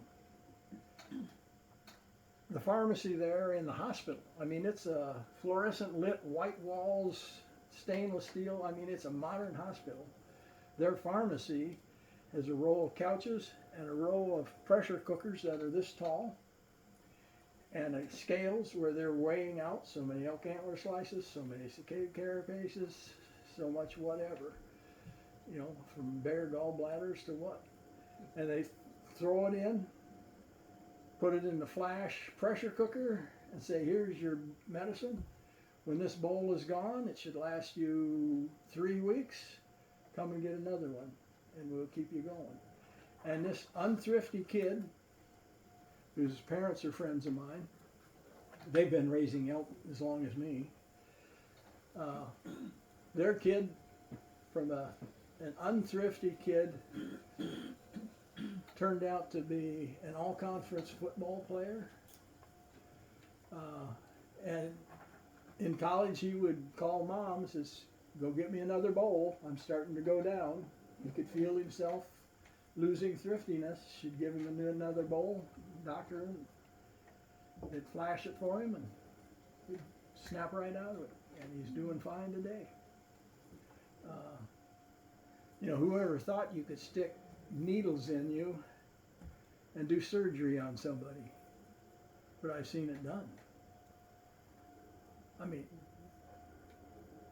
you're doing surgery, open belly surgery with just needles? I mean, go figure. But anyway. Going through the marketing of elk antlers, you know, you can't just show up at the local co-op and sell your elk antlers. The market's in the Orient, although some of it is in the U.S. Bodybuilders in California use our low-grade antler. Dog chews and stuff. Some grades of elk antler are used in elk chew or dog chews for dogs. But the main market, of course, was in the Orient. And once I started going there and physically myself marketing antlers, then everybody in the country said, well, would you take some of ours too? And would you sell for us? And so I ended up taking entire container loads across the ocean to Korea. And, you know, I would call up when my load shipment gets in, I'll hop a jet and I'll fly to Korea, and, you know, I'll go to all these Chinese markets, these hospitals and whatnot, and I will market all this stuff. And I would sell $1 million worth in a trip. And the trick was going back through the airport. Now I don't have antlers. I have this briefcase full of $100 bills. And they want to see what I've got. And I said, well, number one, this is confidential business paperwork in here, and you're not going to open it out here. If you're gonna open it, it's gonna be in the back room in an office, and you're gonna have a warrant. Now, you can run it through your x-ray machine all you want, but you are not opening it here, and you're not opening it, period, without a warrant. And of course, they want to argue with me a little bit, and the line's starting to stack up, and they're getting impatient for all the people going through the airport. And they can see through the x-ray that it's nothing metallic of any kind in there. It's all $100 bills. And so they let me go. $1 million. Did it many a time. That cover the one you wanted? Yeah, that was rather interesting. The airports do a lot of dumb things. But it was fun to be in. We've got ring-necked pheasants. Of course, if you follow, they're Chinese ring-necked pheasants. To be in downtown Seoul, Korea, where this big mountain goes up, where there's temples up there, and there's ring-necked pheasants crowing all over the mountain in the middle of the city, in that mountain. You go into the marketplace, talk about fresh fish, they're in a tank. When you pick one out, they whack its head off in the street, they get it out on a plank on the board and throw it in a bag and hand you a fresh caught fish. It's quite the world. It's a fun place to do business once you get the hang of it. First few times it's a little nerve-wracking. Why don't you give them a question time? I thought I did. You thought you did. He's been answering them So as they what come. brought you back to Burt? You had all this adventure, why did you come back to Burt? Well, that's a good question. My business that started out here was a good business. I was making good money. I went from a little pasture right off the Buffalo Creek by the public hunting area there. They told me that when I wanted to expand, they would sell me more land, and when I had a herd big enough I wanted to expand, they decided they didn't want to sell me more. But I knew about the place up by Sealy's where I moved, where Everglades is now. And the gentleman that owned it at the time wanted to buy a Napa auto parts business, and it was up for auction, and he had to have certified cash to buy his business. So he came to me, and I always wanted to buy that property, but he'd come knocking on my door with a crying baby in his arms, and he says, "You still interested in that place?" And I says, "Yeah, but you want too much for it."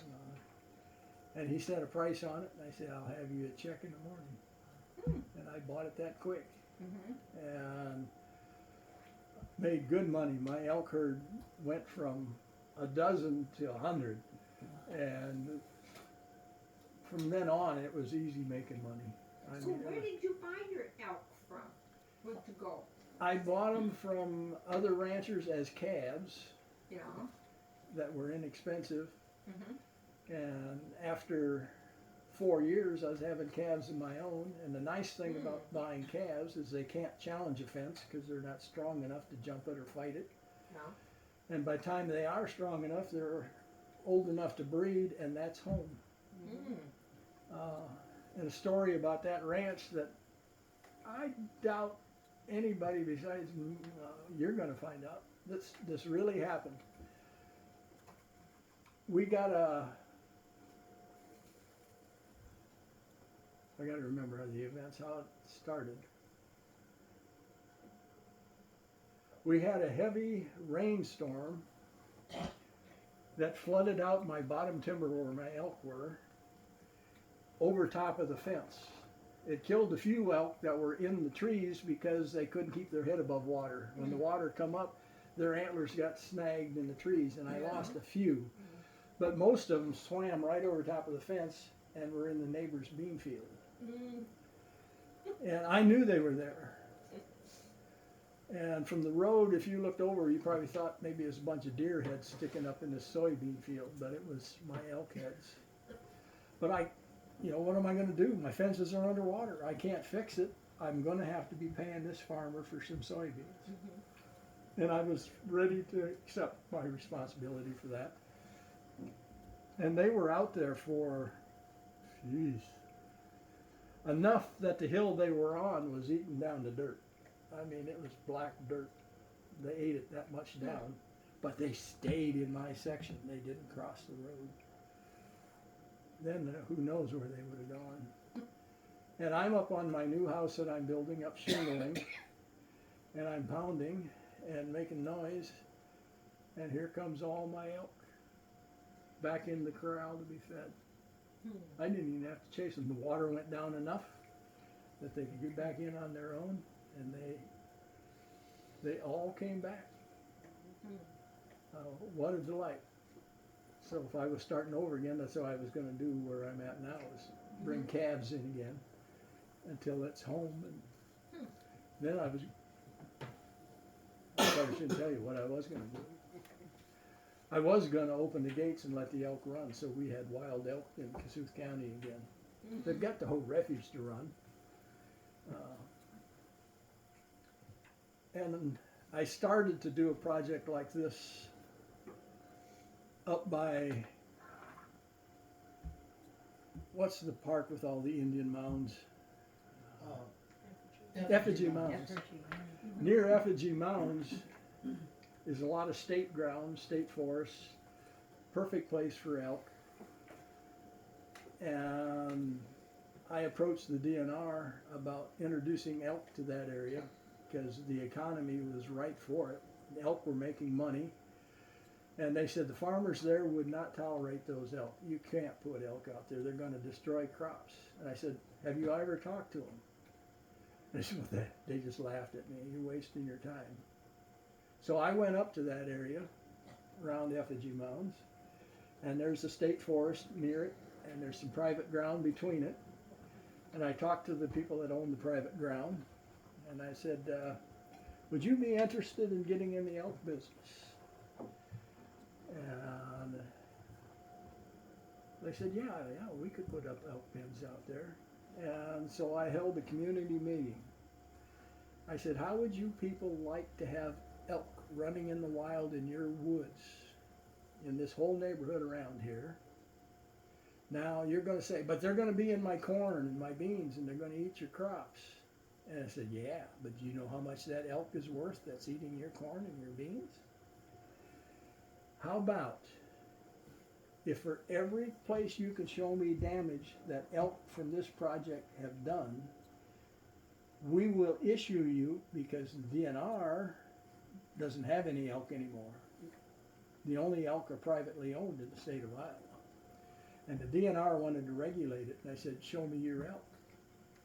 You're not going to regulate this herd. This is a private herd, and we're going to turn it out. And every farmer that could show damage can, he can shoot the elk himself and keep it, or he can sell the hunt and keep the money. And this will be a turning over herd. You know, the big breeding bulls get shot out, and you know, all of those farmers around there thought that was the greatest idea. And the DNR just thought it was the dumbest damn thing. I said, have you talked to them? But in the meantime, my life got involved in lots of things, and a divorce and a few other things, and I built a hunting ranch down south, and it was so successful we paid the mortgage off in 3 years, and then my partner sold it out from under me. I had the elk and the fencing equipment, they had the land, and so now I was back to square one again, and I moved down the road 3 miles and started all over again, and built 10 ponds on it, and was getting ready to do the elk business when I knew what was coming. So I bought this piece of ground up here, and you may or may not know I've donated it to the county for a wildlife preserve. And part of it is going to be open for archery hunting only, you know, across the road. That's nice. That's good, yeah. And that's what I'm working on. I would rather it had elk and buffalo on it, and I'd rather open the gate and let them go. But the county's not too interested in that. You forgot Valentine. Valentine. That's where you lived. That's before where you came lived. here. Oh, yeah. Did a lot of photography. Yeah. Valentine has a beautiful refuge right nearby, and I'm friends with Lakota Sioux that live just north and west of Valentine. Nebraska. Yeah, in Nebraska and South Dakota. You know, most of them are in South Dakota, some are on the Nebraska side.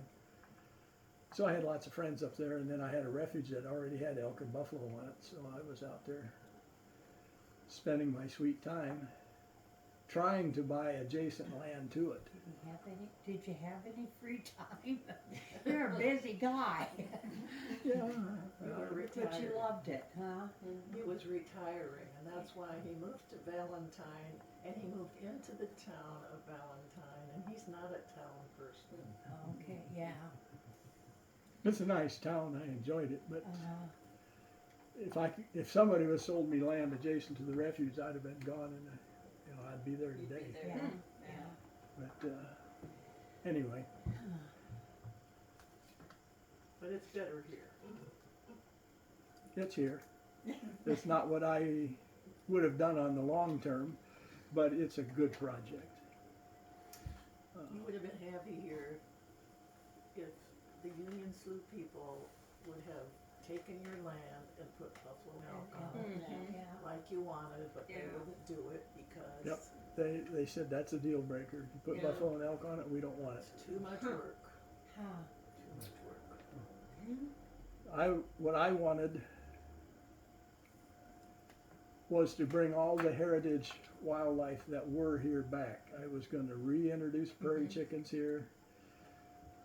I was going to let people know, well, sandhill cranes, other than this year, have been nesting in the slough again, but they used to nest all over the county.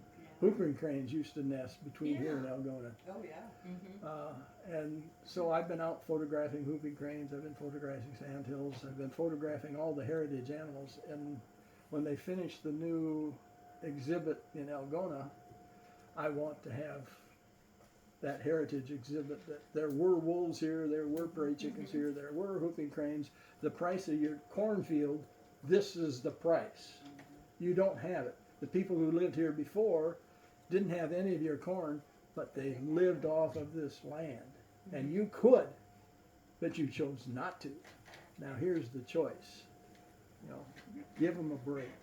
And being adjacent to the refuge, they'd have a lot of room to run before they'd get in trouble. But anyway, dreams. Yeah. I'm working on it. Any other questions? It's, yeah.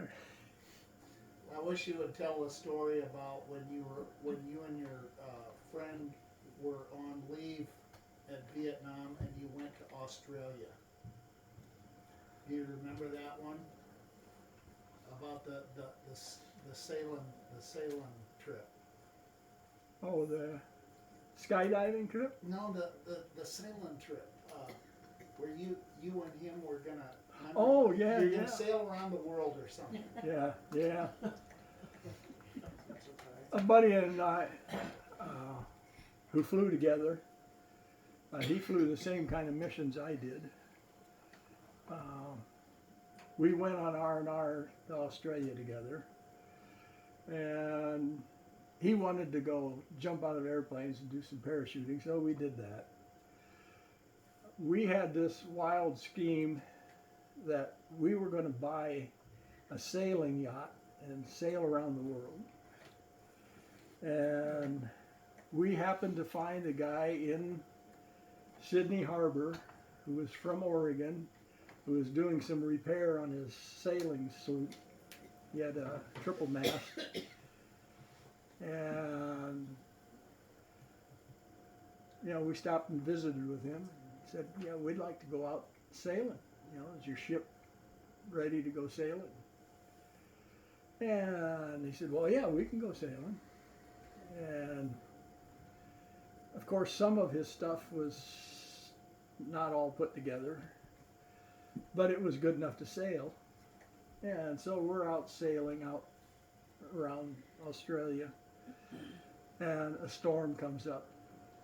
And we didn't know it because his radio didn't work. Oh. And so we're out sailing, having a good time, getting seasick as hell. But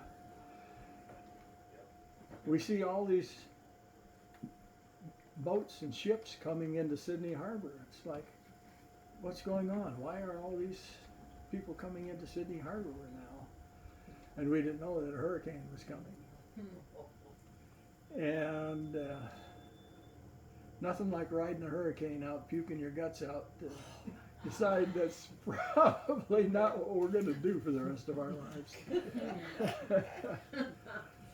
Yeah, it was rolling that sailboat so much that the gunnels would go under on the side, and then it would roll up, and then this gunnel would go under, and it was, and we're under deck trying to hit the toilet as it passes by under us. I mean, we're making a mess of this poor yacht. Why did you go out when you knew there was a hurricane? We They didn't. didn't Oh, know. you didn't know? His Oh, radio you didn't system know. didn't work. Oh, that's right. Okay. And so now we're out, and it really gets hairy. And Sydney has a narrow channel that sailing boats have to stay in, otherwise they're too deep. They're, you know, there's a lot of a sailing boat that's underwater, so you got to be real careful. And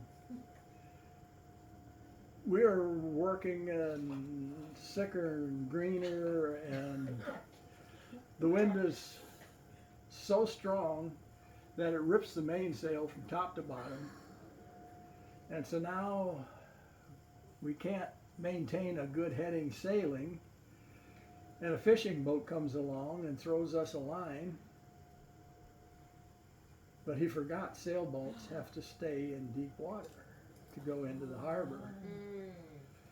And he pulls us straight in the way fishing boats come in, and he pulled us solid aground. I mean, crunch, and we're dead in the water. And when they threw us a line, he was so eager to take the line to be towed that he didn't run up to the front and tie it off. He caught it off the side, and so he tied on a side cleat, and when it hit the ground, it started peeling all the deck and the railing off of his beautiful yacht. All of it goes up and into the ocean. And we're stuck fast hard, we can't move. And so they yank around and finally get us back and get him crippled in. Lieutenant Odell and I decided maybe we wouldn't buy a yacht. Yeah, that probably wasn't a good idea.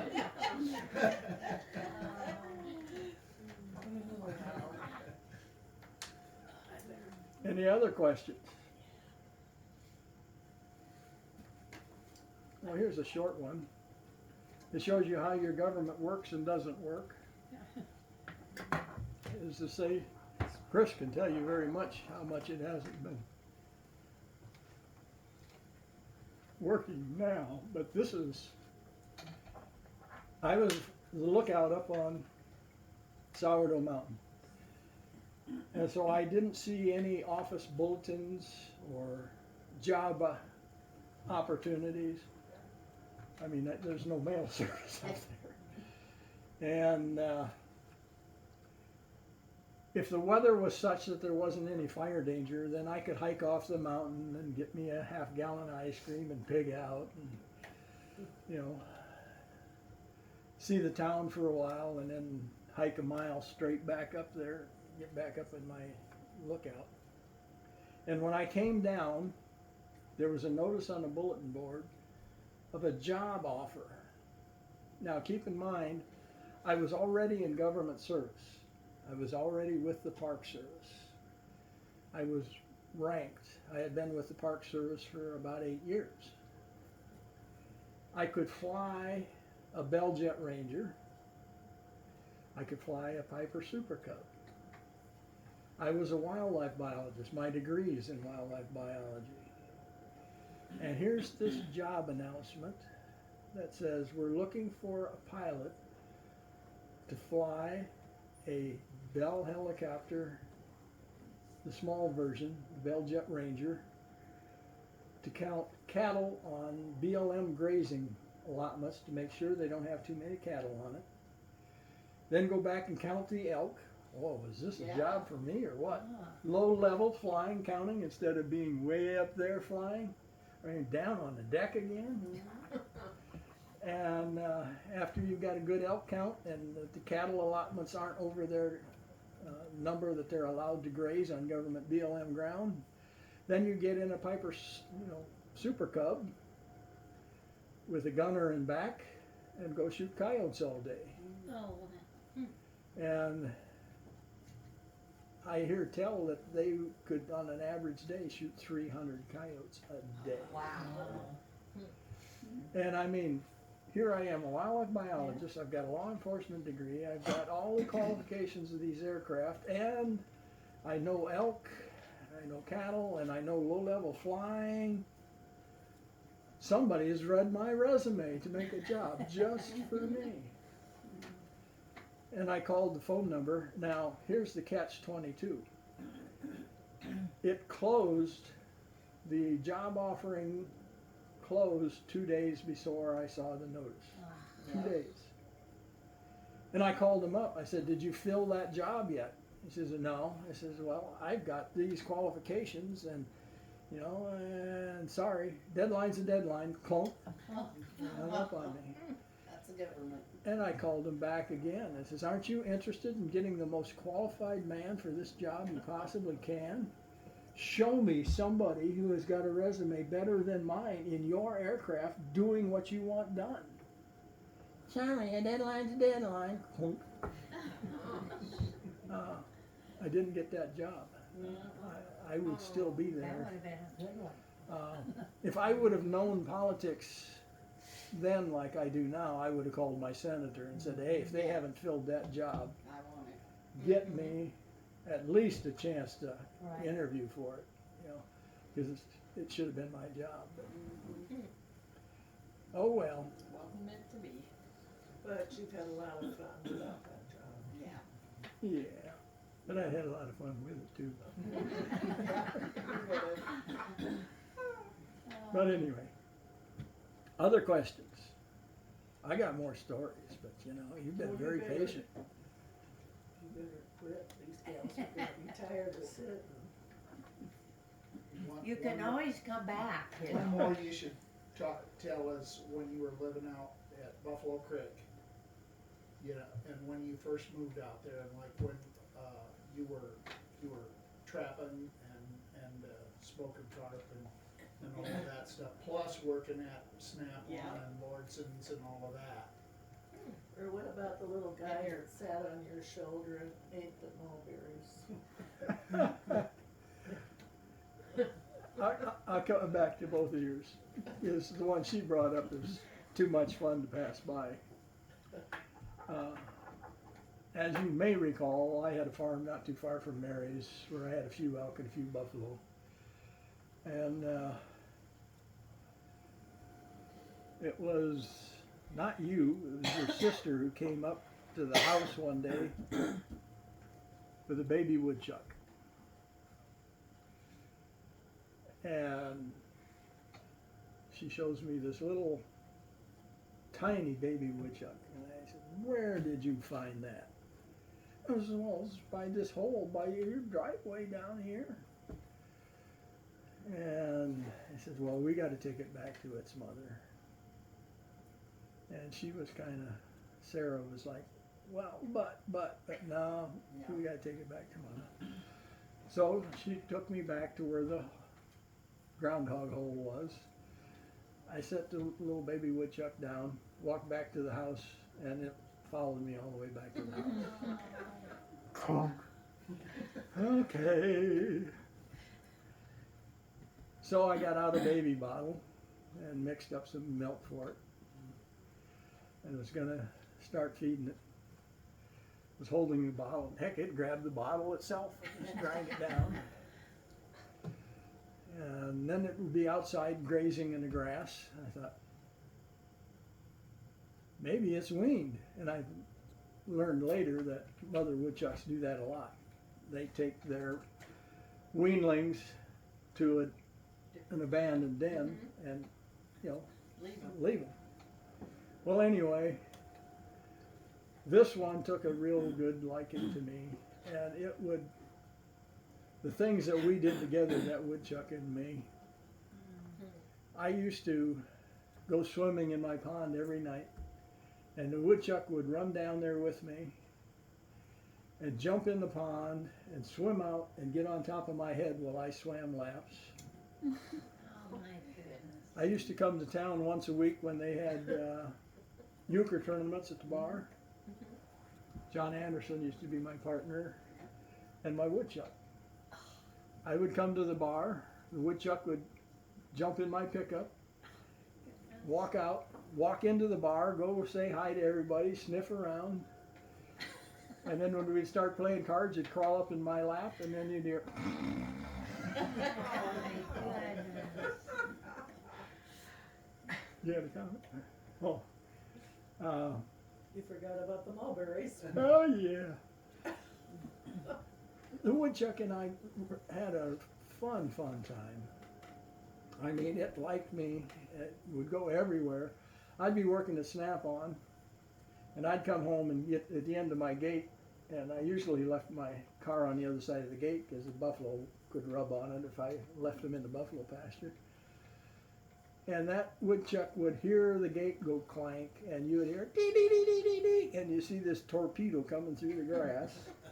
And that woodchuck would run all the way down to the lane and meet me and crawl up my pant leg, get up on my shoulder, pull my beard over, lick my lips, and ride on my shoulder up to the house. This is a wild woodchuck, I swear. And the mulberry scene, I wished it had been photographed, because at the time it didn't dawn on me what a picture it was. But I had a mulberry tree right next to the woodshed, and I love mulberries. And I'm picking mulberries, and I have purple fingers, and the woodchuck's on top of my head, and she's reaching up here picking mulberries, and she has a purple mouth and purple fingers. And Kent Seeley drives up, and he sees what's going on, and he just busts out laughing. And what are you laughing at? And then I can see here we both have purple fingers, purple lips. She was fun. Did you have the woodchuck for a while then, or? I had her until she dug a den under my house, under the foundation of the house. And by then she had been bred. And when she came out, I didn't know which woodchuck, whether this is another woodchuck, whether it's hers. Yeah. She went back to the wild den. If she survived, I presume she survived, but she had little pups to take care of. And, but she was a delight to have around. We had lots of fun, lots of adventures. Excuse me, Rod, where do you live at now? Well, I have two houses. One is on Buffalo Creek. You know where the buffalo comes out of the refuge and winds through that pasture? Yeah, I kind of, you know what, I used to go down them roads all the time, but I don't much anymore. I know where you used to live out there. Yep. Where Fitch's. What? Where Fitch's. Fitch's Hill that we used to sled on? Yeah. You know, I know. You know what? I've only Deer lived Meadow? there 80 some years, and I really don't know Yeah. the name of a lot of these people. Did you Yeah, know it's right next to Deer Meadow, where Okay. Did you know where Deer Meadow was? Yeah. Go east, and then From around that curve. my property is on both sides of the road. I planted, I forget how many acres of wildflowers this summer. Some of it's in CRP, some doesn't qualify for CRP because it's pasture ground, but I interseeded it and planted flowers in it anyway. There's an eagle nest in my fence line up on the hill. It's on the refuge side of the fence. And Buffalo Creek winds through my fence, through my pasture. And then it goes under the bridge, and then I have the land across the road from that same pasture. And that I'm opening to archery hunting only across the road. And the rest of it's going to be wildlife preserve, nature preserve. Unless I could sneak some buffalo and elk in there. So what's your age then? What's my age? Can I ask you? No, you don't have to tell. You don't have to tell. I'm 73. 73. Yep. And He's done a lot. I've had a lot of fun, a lot of Yeah. adventures. What you need is my ground. Yeah, yeah. I've thought about that a time or two. Didn't know where you were these days. He lives at my farm. He's Oh, still- I think I know where that is. Yep. I've been to your place before, Okay. years ago. So. And see, his is only just a mile from mine, so. I'll be 83 next month. So Wow, long time. I'll never see All my that. fun years are gone. And you still own that land, huh? Yep. Yeah, I do. Good for you. 24 next month. When's your birthday? December December. 24th. Ah. Oh, no, right before Christmas. His is December 17th. I'll tell you what I'd like to do, Rod, but I'll never find it. I'd like to find somebody to buy my whole works down here. And Well, that's not hard to do. It depends it on is too, to get what I want. You I was know what I gonna mean? that's what I was gonna say. Price. That's Yep, that's you're everything. right. Yep. Yeah, that Hey, I suppose I better go. You know what I usually do about this time of day on Wednesday? Monday, Wednesday, and Saturday mornings I have coffee at the Ledyard Library with the ladies. Uh-huh. Well, you can come here, we have coffee. And my wife scolds me every week. Oh, you gonna up and see your ladies today? Huh? What library? Ledyard. Yep. Yep. Well, it's good seeing you, Bob. Hey, you too, Rod. Put a good price on it. Yeah. Hey, it probably won't be too long to be up to my kids to get rid of it, so. Yeah. Your lodge is still going strong. Yeah, that's what, I guess maybe it was either you or Tom told me. Yep. Yep, well, that was a good deal. Yeah, it was. I don't bow hunt anymore, I quit because I can't, the last year and a half I've had a tough time the last year and a half. Yep. So, I give it up. Yeah. But anyway, hey, it was good listening to you. Thanks for coming, Bob. I enjoyed it. Yes. Hey, we'll see all you people, I hope. See you, Bob. Yep. Okay. See you, Bob. Bye. You Good to betcha. see you, buddy.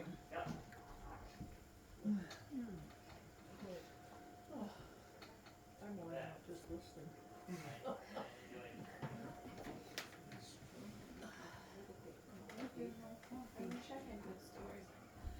Me too. I know you taught our children a lot, that's for sure.